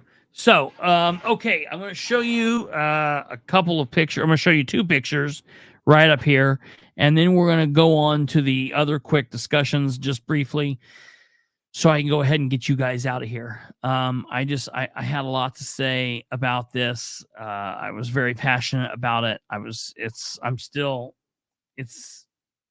very happy to be there and to take part in that tonight, and to just see the citizens, standing up for themselves. You just don't see that often, man. It's really frustrating to see, people just not being part of the process and not doing what they need to do. It's really frustrating. So when I'm able to finally witness that, it makes me excited. Okay, number 1, I want to show you this. This is a picture that GW took of all of the various vehicles out at the property, showing you how many people were actually there. And there are actually vehicles parked behind us too. There were actually vehicles parked behind us. So that was awesome. We loved it. Thank you guys. Thank you, Mr. and Mrs. Crouch, for putting that on. Awesome. Number 2.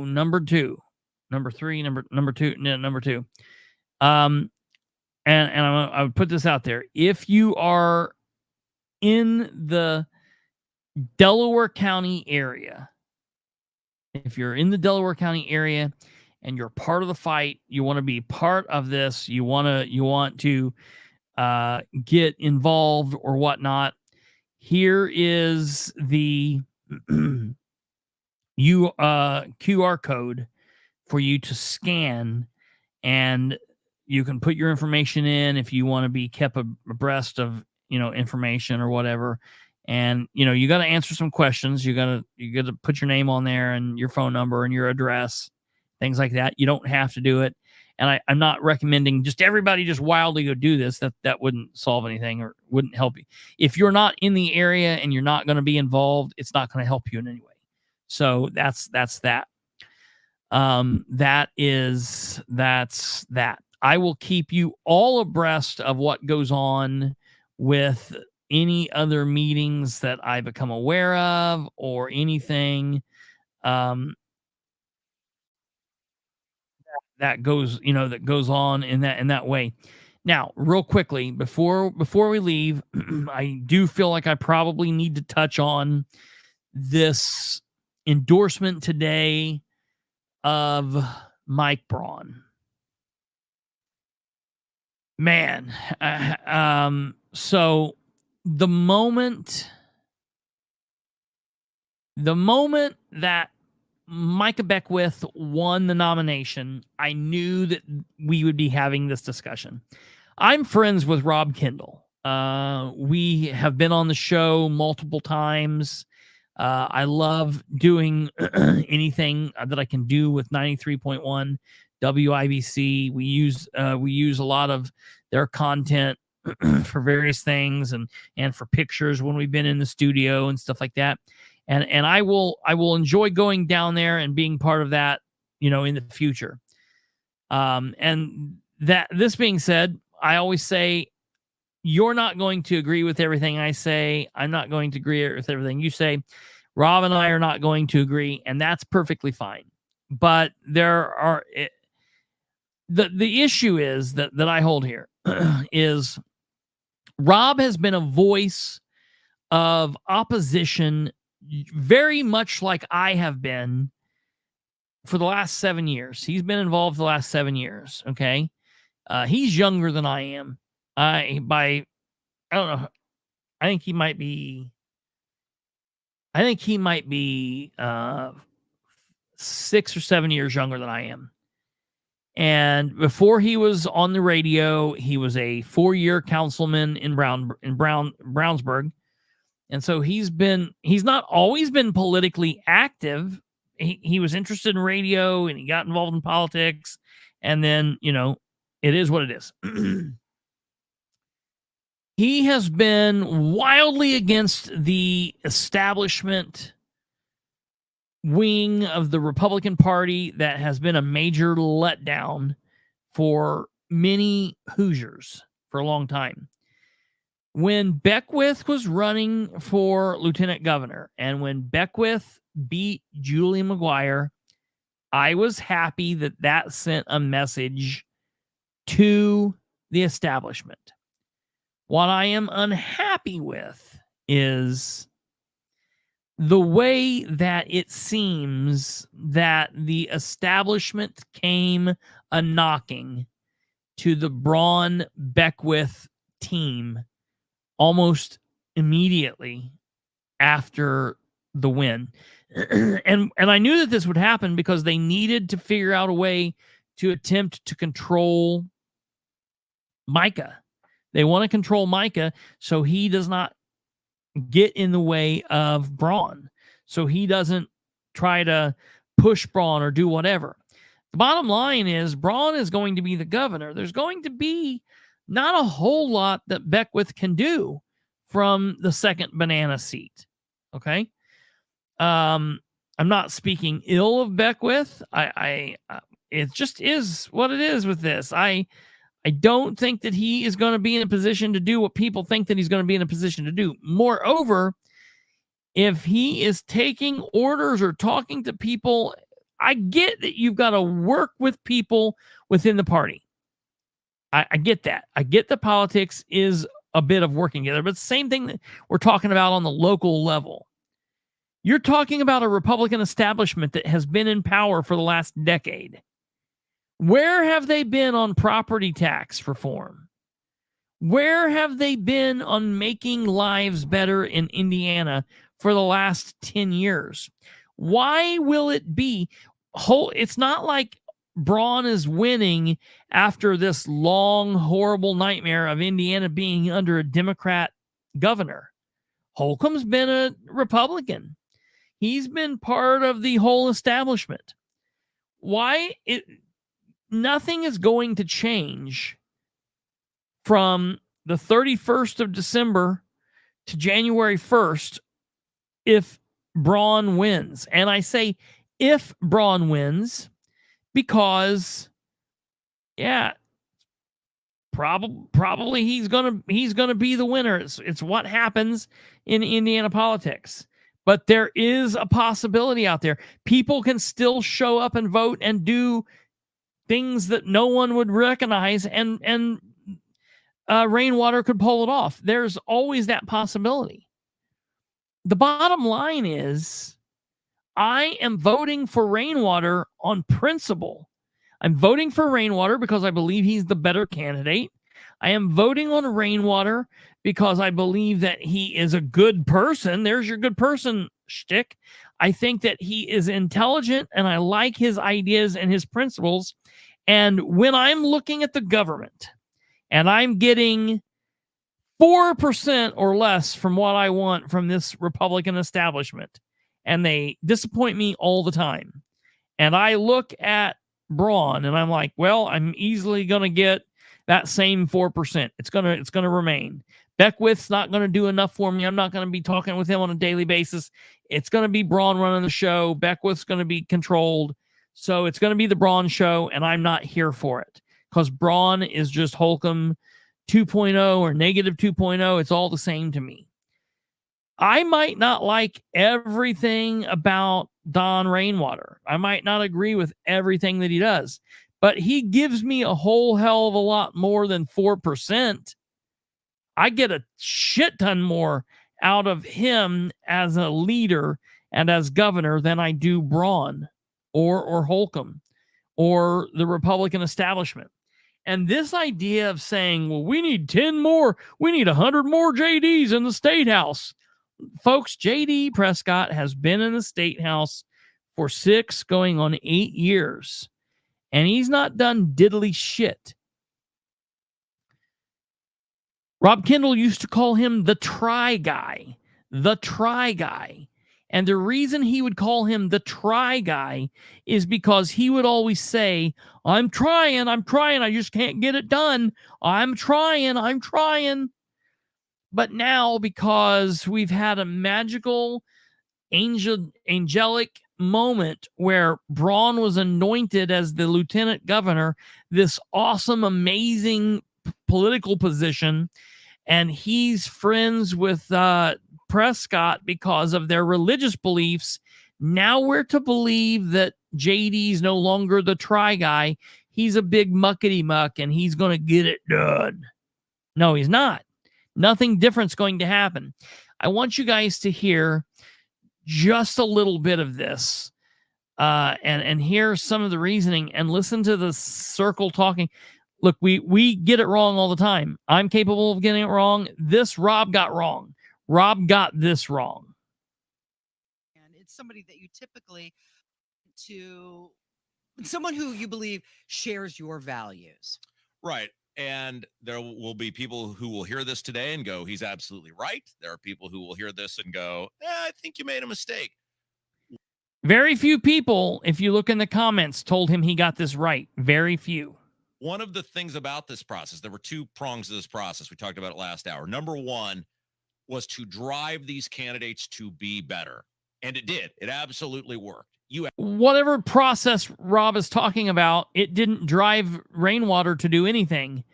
Rainwater put his property tax plan out in 2020. He has tweaked it over the years, but Rainwater's been Rainwater for the last 4 years, and for the years before that and the years after that, and he will continue being Rainwater. This prong, whatever Rob is talking about, I know what he's talking about. He's talking about the fact that he was able to get them in for interviews for a few minutes while they said, while Jennifer McCormick said just complete madness, and Braun basically lied, and then recanted what he said. Rainwater came in and was Rainwater. So it didn't make Rainwater do anything. Rainwater was just himself.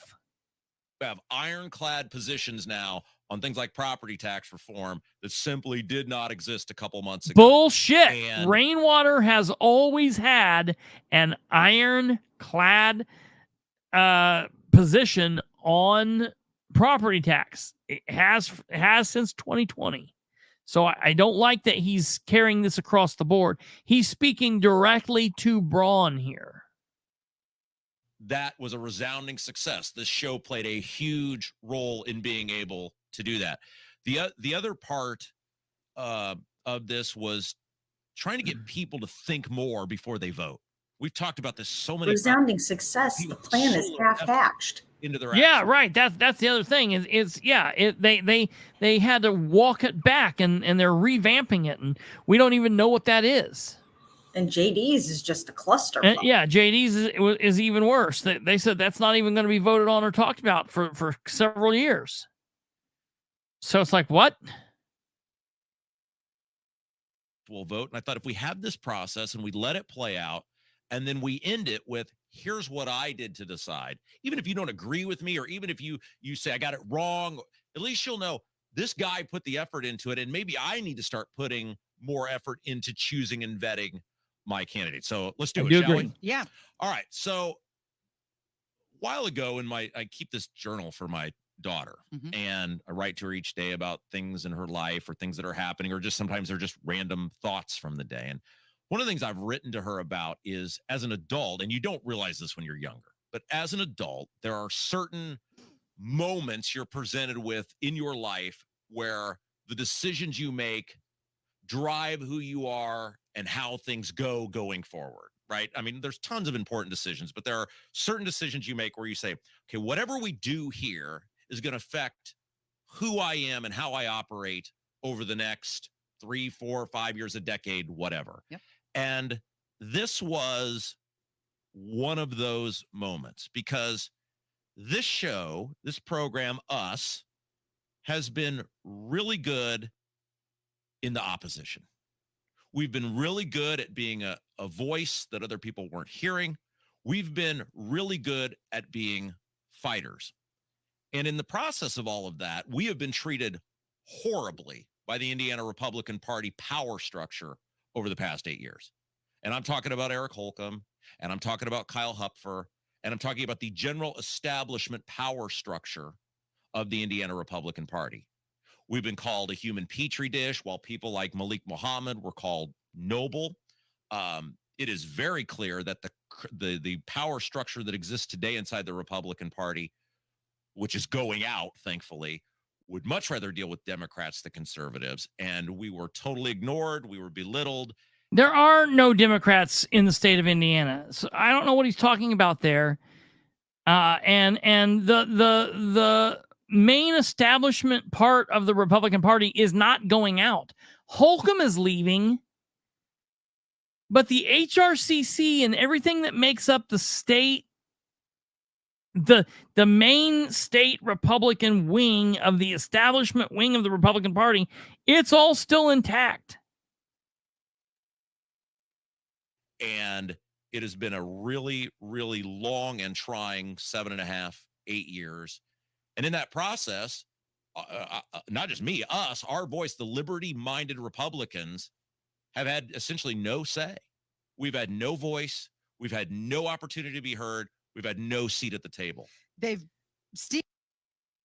don't understand. You know, Ridenhour treats me like dog shit. I don't say I have no voice. I've got an extremely powerful voice. I am listened. They make decisions in there. They think about me. They do things based off what. And I do the same thing he's doing. When I say me, I mean us. I mean the people that don't like what Ridenhour's doing, speaking for the people's against what's currently going on in government. Okay. I don't say, oh, I don't have a voice. That bullshit. That is not how I look at that. And Rob shouldn't either, and he knows better than that.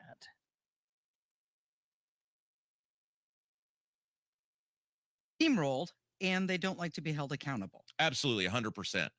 And so the struggle that I have had over the past month, and you realize this is one of those moments where whatever choice you make is going to affect who you are going forward, is if someone extends you an olive branch and someone reaches out to you and says, hey, look, you've been treated badly.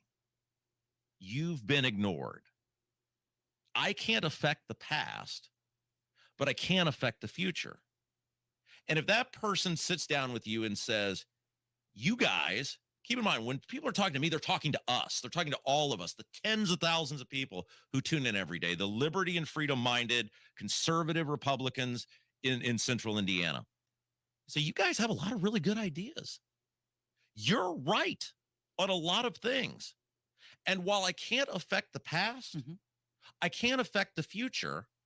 And I would like to put the past behind us and move forward where you people have a voice at the table. And over the past month, politics is a really weird thing, Casey. Over the past month, that has been what Mike Braun and his team have done for me. Time and time again, they have reached out. They have extended the olive branch. Despite all the things I've said about Mike Braun in the past, right? Yeah. And they've said, we need to be bigger than all of this. It's a new day in the Indiana Republican Party. It's a new opportunity. What makes anybody, why does anybody say that? What have we seen that we see a new day? I've not seen anything that says it's a new day in the Republican Party. Opportunity for the Indiana Republican Party. And we want you and your audience, because you guys are right on a lot of things, to have a seat and have a voice at the table. Look at the property tax. I can give you no better example than the property tax issue. Braun comes in here. So he's selling out so they'll rolls out listen a to him. plan. Yeah, right. So selling That's the out. gist of what I'm getting. Yeah, right. I'm selling out, so I will be listened to, but nothing Because that I'm I say tired will of be being done. tired of being treated like shit. Right. Like I could literally contact right now or tomorrow and be like, all right, truce, I give. You're great. I love you. You're wonderful. And James King and all of that, but that's not doing the right thing. Nuts. It's nuts to me. This is nuts to me. This is nuts. Now listen to what he says about rainwater here. A little bit later, there becomes a problem with the plan. They listened. They responded. Yeah. We were the voice on the other end, and they said, after they looked at it, they said, you guys are right. There is this problem with this plan. We need to fix it to make sure everybody gets coverage, and they have a much better plan than they had before. Yeah. So the task that I was faced with in terms of my own vote, my endorsement, whatever you want to call it, is, do you remain forever in opposition? Which is a lot of fun. It's great for our show. It's great for our ratings. Or do you say that if for all these years I've talked about actually caring about better and bigger public policy that benefits the people that we talk to and talk with every single day? And which one do you want to be? And the reality is, when you crunch the numbers, when you look through things, and this is the heart of the matter, and this is why it's so important, and this is why it involves all of us. There's no way Mike Braun doesn't become the next governor of the state of Indiana. There's zero. There's zero way Mike Braun doesn't become governor of Indiana, and I don't want to be on the outside of that, so I'm going to jump on that train, and I don't care how many people have been there before me. I want my seat at that train, and I'm going to be. That is not the way to politic. And when you cut past her nice smile and pleasant personality, and you peel back the onion and you get to her views, which they will get to her views, and everyone will know her views in short order, she's not expanding the base. She'll do better than Woody Myers did, but she's not expanding the base. And then when you look at what the realistic limitations that the libertarians have in this state, Donald Rainwater is probably going to struggle to do much better than he did in 2020. Yeah. And so when you do that math, and math don't lie, there's zero way Mike Braun doesn't become the next governor of the state of Indiana. So the question for me and the question for our listeners and for the question for undecided people is, what sort of governor do you want Mike Braun to be? Do you want Mike Braun to be a guy? Because conceivably Rainwater pulls 11.5% again. Mike Braun ends up with 47, 48% of the vote. Hobbles into, election day and hobbles into being sworn in next January. He still gets to be the governor. Right. He's still in charge. And not only is he in charge, but we have denied the opportunity to work together. Why? This is the biggest issue I have. Why does supporting Rainwater through the election create a situation in which if what I'm hearing is if Braun is the new day, if Braun is the new day in the Republican Party and things are going to be good, not based on who you are or what you do or what you do for me or the power struggle that the old Republican Party has had, if it's not based on power and people being power for power's sake, it's based on people's good ideas and you being treated wrongly and righting that wrong, then Braun should be able to say, we ran a race. Some people supported Rainwater. Rainwater ran a good race, but I won, and I'm willing to now listen to the Rainwater people. Is he literally saying that anybody that votes for McCormick or anybody that votes for Rainwater is going to be disregarded by Braun? Is that what he is saying? Is that what he is saying? And I'd like to know at what point Braun has put forward anything that says that he's willing to do, willing to turn over a new leaf in the Republican Party. Yeah, I've not seen it. I haven't seen anything that he said in his policy or anything else that makes me think that they are going to do one thing differently to help the people of Indiana with the high taxes and the ridiculous property assessments and on and on and on, protecting our personal liberties. Yeah. What has he done that makes you think he's going to turn over a new leaf? Because I don't see it. I haven't seen it, and I've been looking for it. Right. Yeah, I've not seen it. And listen, for all the people out there, Janet and Kelly and Dave and all the people out there that are big Beckwith supporters, great. But Beckwith is not going to be able, Beckwith is not driving the train. He's not driving the train, period. When he runs for governor, come talk to me. But he chose to run a very bizarre way for second bananas chair. Why didn't he choose to run for governor? That's funky. Why didn't he choose to run for governor? Like, I think he knew exactly what he was doing. Okay? It's almost over. We've denied the opportunity to put the past behind us. We've denied ourselves the ability to have a seat at the table and be heard. And most importantly, if he walks in there without a mandate, he doesn't have the juice or the power necessary to push large and meaningful agenda items forward, primarily property tax reform. What the hell does that mean? Are you explaining to me that if Mike Braun, Republican Mike Braun, sleep at the wheel, no excitement, Mike Braun, like king of the allergy medicine commercial, haze hangover, no excitement, Braun, if he wins this election, but Rainwater receives 12%, 15% of the vote, that Rainwater is not, or that Braun is not going to have a mandate, that he's not going to have a Republican super duper majority that should bend his every will. Why would they not? All right, rainwater got 12%, Braun. We, the Republicans, are not going to do what you want. That makes no sense. Furthermore, it's a Republican mandate that we've had for the last decade. Nothing has been happening then. What is any different about this time? That's just every time they come up with a new way to say, this time will be different.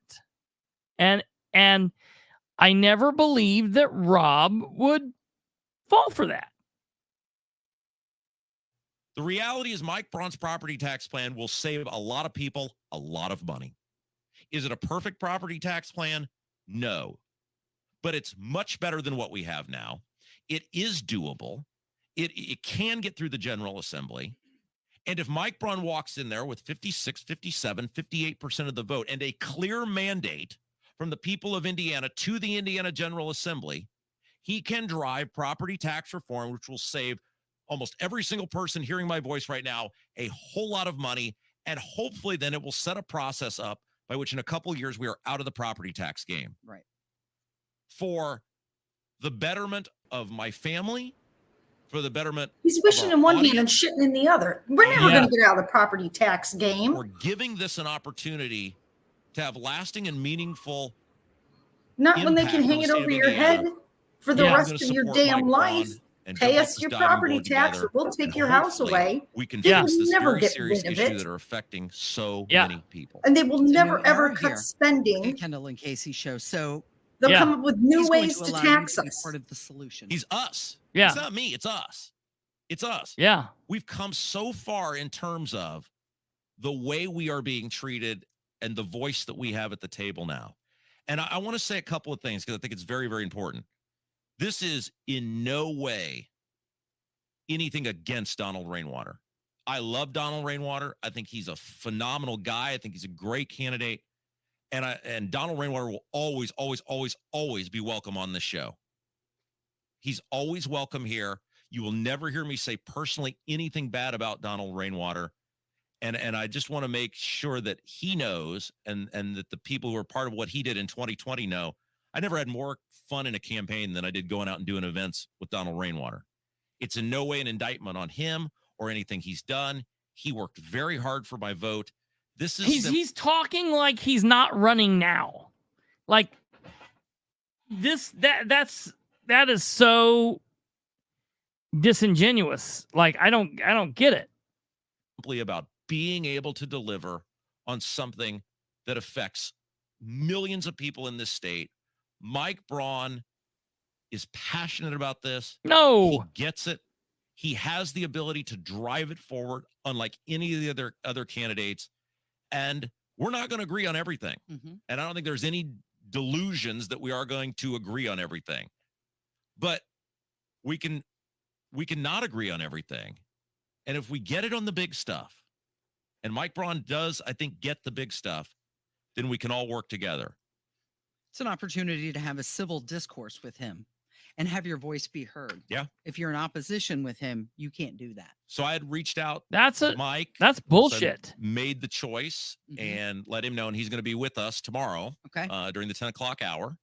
And So this is about giving him the ability to come in and be a part of the show and get all of these extra perks that he didn't need simply because his number 2 is Micah Beckwith, who Rob is doing this all because he is friends with Micah Beckwith. This is not about politics.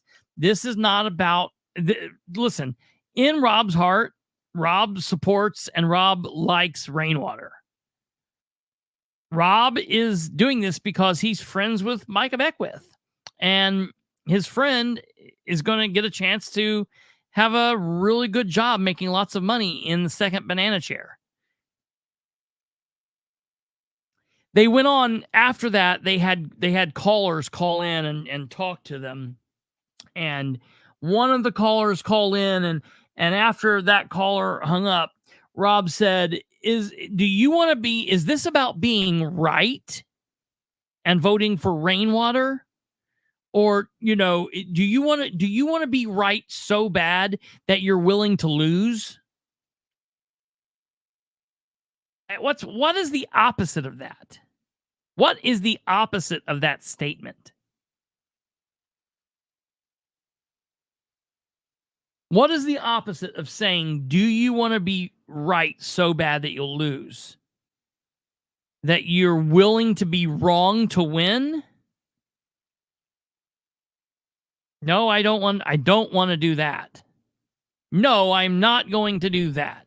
No, I am not going to sell my soul for a seat at a table by someone who's not going to. Bottom line, this is what I said after all of this nonsense happened.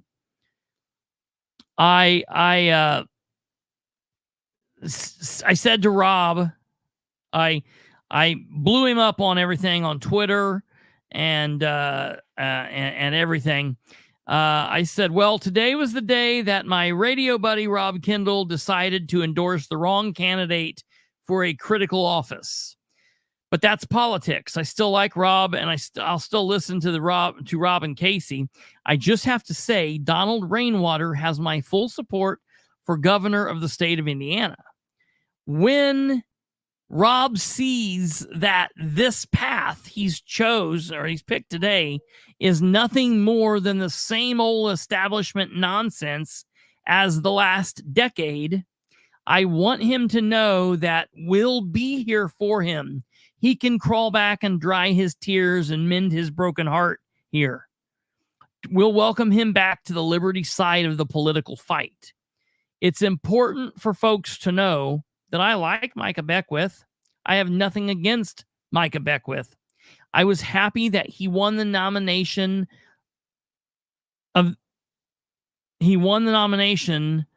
over the establishment pick of Julie McGuire.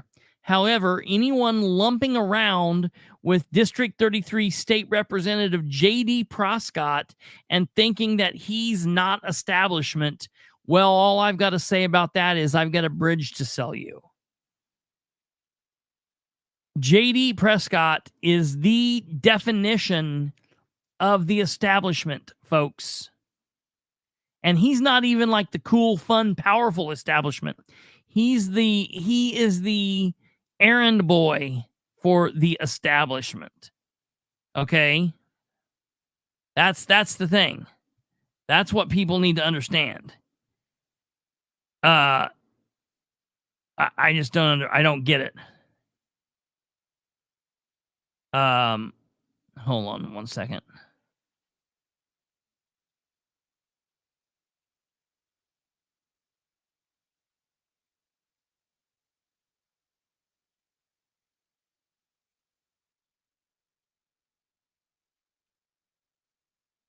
Okay, sorry, I had to correct something.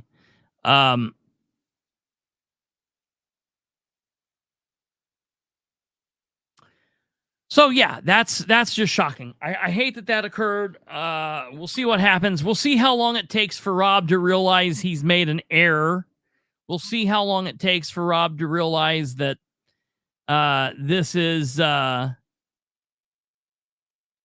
We will see how long it takes for Rob to realize that he's made. I can't wait. I can even hear the show. The music will come on. They'll be playing The Boss. It'll be some. It'll maybe be like what Chicken Town song or whatever, and he'll be coming on and he'll be like, "Well, Casey, it's happened. It's officially happened. Braun has let us down, and we knew it wouldn't take long." But I can hear it. I can already hear the show happening in my head. And it's also interesting to me that this is now happening. Well, after our wildly well-received endorsement, and obviously he's joking because it was not well-received, he got slaughtered on this, okay? Which I got to give him credit. He's willing to come out and say stupid shit and be slaughtered for it. At least he's got the balls to do that. After our wildly well-received endorsement of Mike Braun, I encourage everyone to support Mike and Micah Beckwith for Indiana. To drive forward big property tax reform and enter 2025 with a mandate to the General Assembly to fix this issue. Mike didn't even contact the General Assembly about his property plan, dude. They sent in JD, go get your shine box Prescott with some kind of weird ass thing that Micah Beckworth worked on, but he won't tell us he did. All right. And Braun joins Kendall and Casey and me. I don't know. I don't know what he's doing. I guess there is truly two of Rob. Thursday at 10:15. Join in, tune in, listen. Meanwhile, Braun's not going to campaign anywhere else because he doesn't feel like he has to, because he's got money, and he's got WIBC behind him now, and that's all he needs. He's gonna march it on through. Well, let me tell you something. Rainwater is going to wipe the floor with him during all three of the debates. That's just what's going to happen. It's absolutely going to happen. Okay, listen, we're done. But before we leave, I have to make a big announcement. The other big thing that fired me up, besides the solar deal, besides Rob's nonsensical endorsement, I finally today received correspondence from the McCormick camp. So I was really pissed off after all of that, and I started blanket messaging everybody in the Braun campaign and in the McCormick campaign, everyone that I knew, trying to get someone to respond saying, hey, let's set something up. And so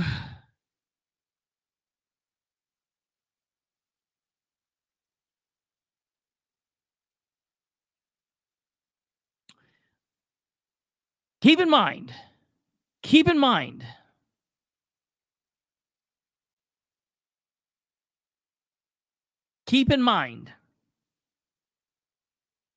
minding my own business. I received a message from Basham. No, he's like picking up pennies in like Boston or something. I don't know what he's doing. I couldn't understand what he was doing. Anyways, on June 26th, completely minding my own business, I receive a text message from Carly Bullard. And Carly says, hi, Christopher. My name is Carly Bullard with the McCormick for Governor team. I called, but I was not able to leave a voicemail. I'm reaching out regarding time to sit down and speak with you with Dr. McCormick for her to be on the political spotlight. She would be delighted to talk with you and has availability on July 18th. Please let me know if this works for you. Thank you so much. Looking forward to hearing back from you. To which I responded almost immediately. Hey, sorry for the missed call. That sounds fantastic. So generally we are live at 9 p.m. Eastern. We connect through StreamYard about 2 weeks before. I'll start plugging it. Then a day or two before we go, I will share the link with you guys that you can share where people can watch. I will also send a separate link that she will use to connect to the program. If you guys have any issues with this, please let me know ahead of time.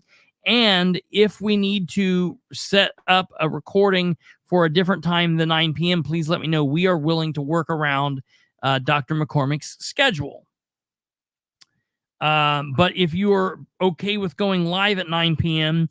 the night of, we would like to connect with her by about 8:40 or 8:45 just to make sure that we have all the bugs worked out.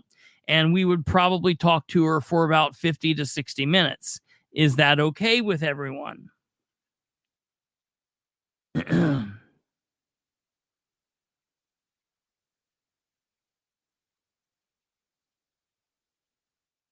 She says, awesome. Thank you so much. My email is carly@mccormick4gov.com.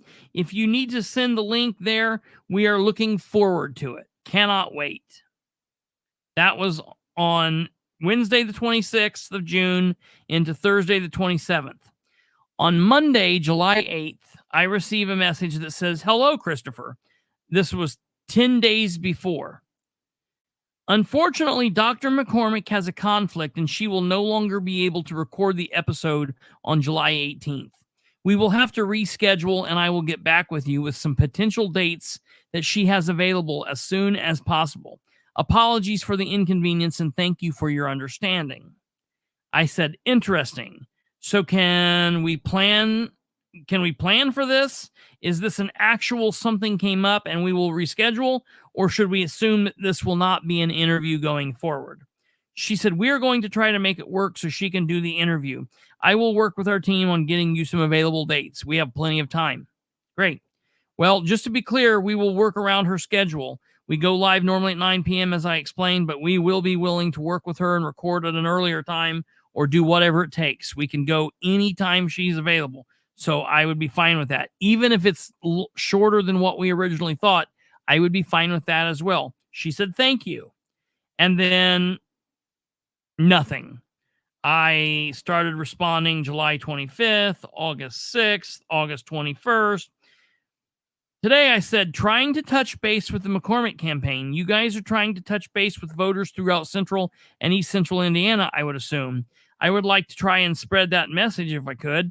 Could someone please contact me back? I mean, for you guys to completely go radio silent is not really a good look, nor is it a good message.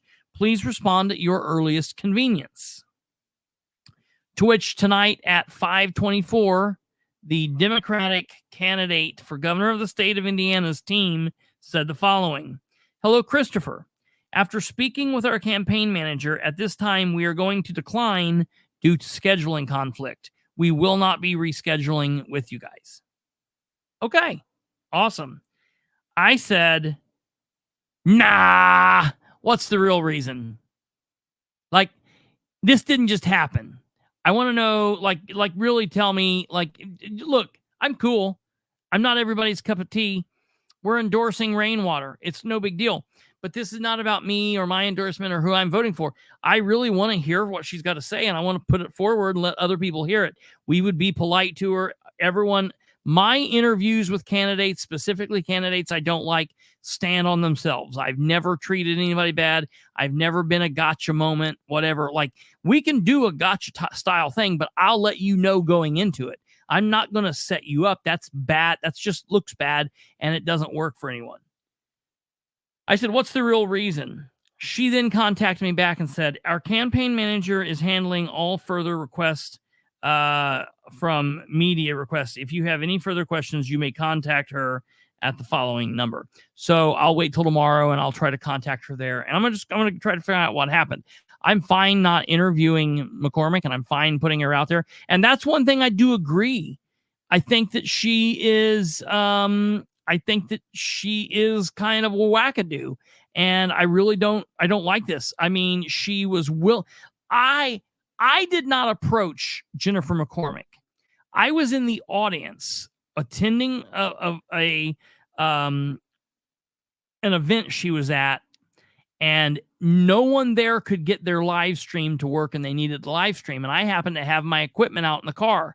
And the person that I was with Brandon and his wife, and they were like, "Hey, he could live stream it." And they were like, "Could you?" And I was like, "Yeah, I've got a thing." So I went and live streamed the event for him. I let them use my feed, and we live streamed the event for him. Afterwards, she come up and thanked me, and she was like, "It's just amazing you happen to have that on you." And I told her what I did, and she was like, "Well, we're going to be running. I would love to interview and be on your show." She told me that out of the blue. I had nothing to do with that.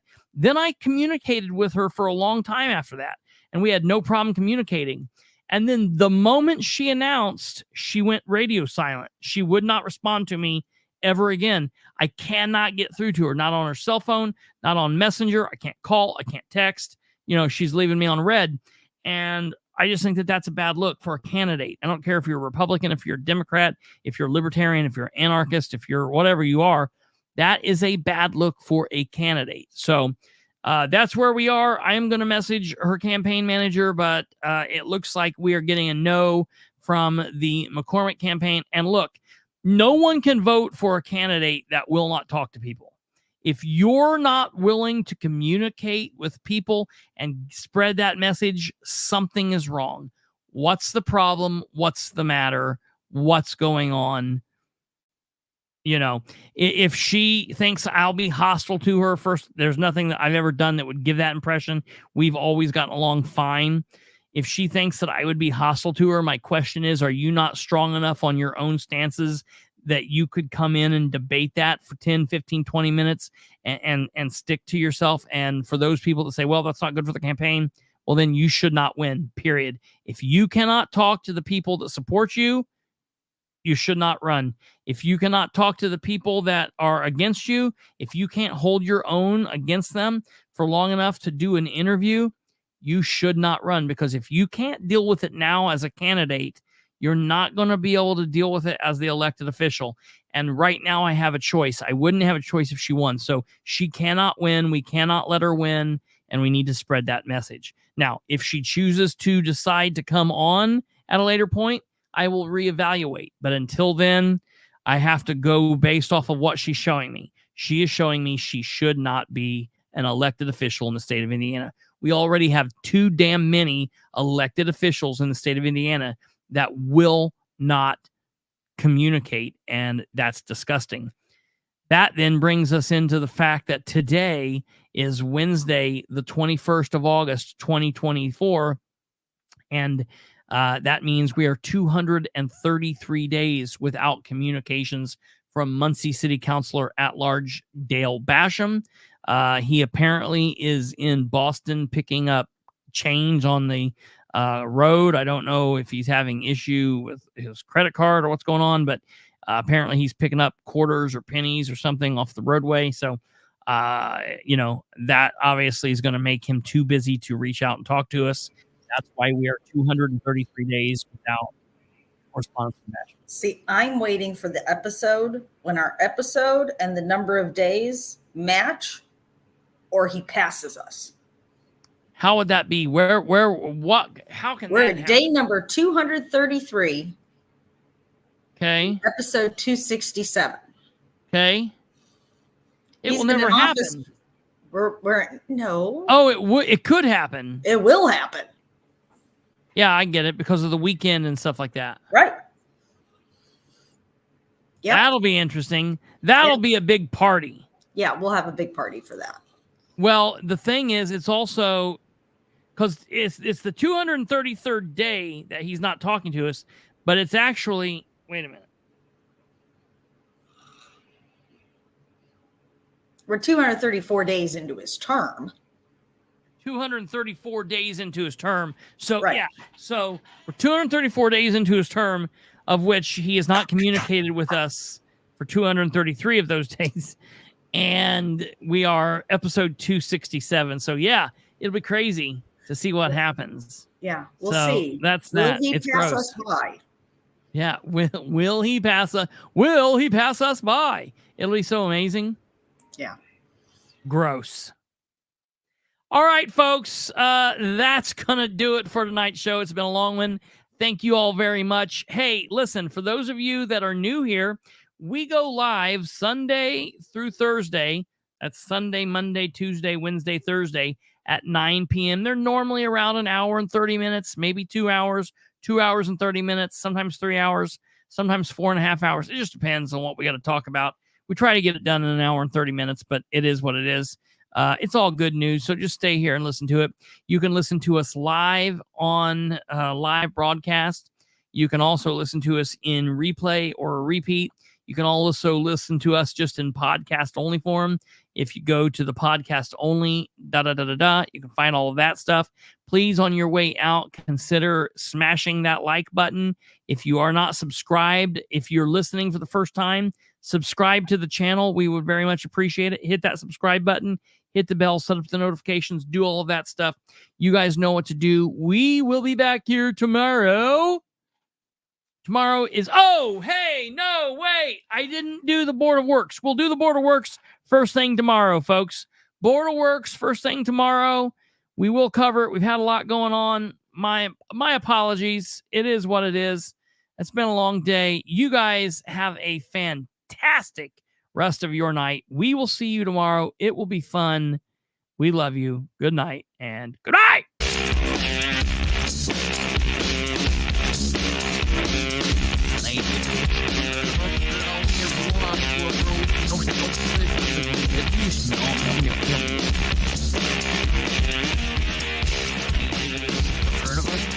This governor's race is killing me, man.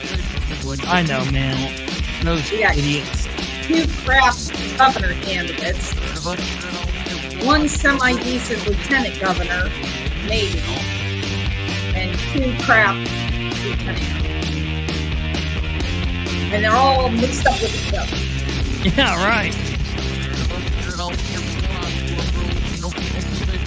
One guy was actually like, I hope that when Braun wins, he'll have a place for rainwater in his administration. That's not going to happen, man. Yeah. I've seen so many people talk about rainwater Beckwith would be the perfect ticket. Well, you gotta pick. Yeah. I'm gonna pick the guy at the top of the ticket. Yeah, right. Yeah.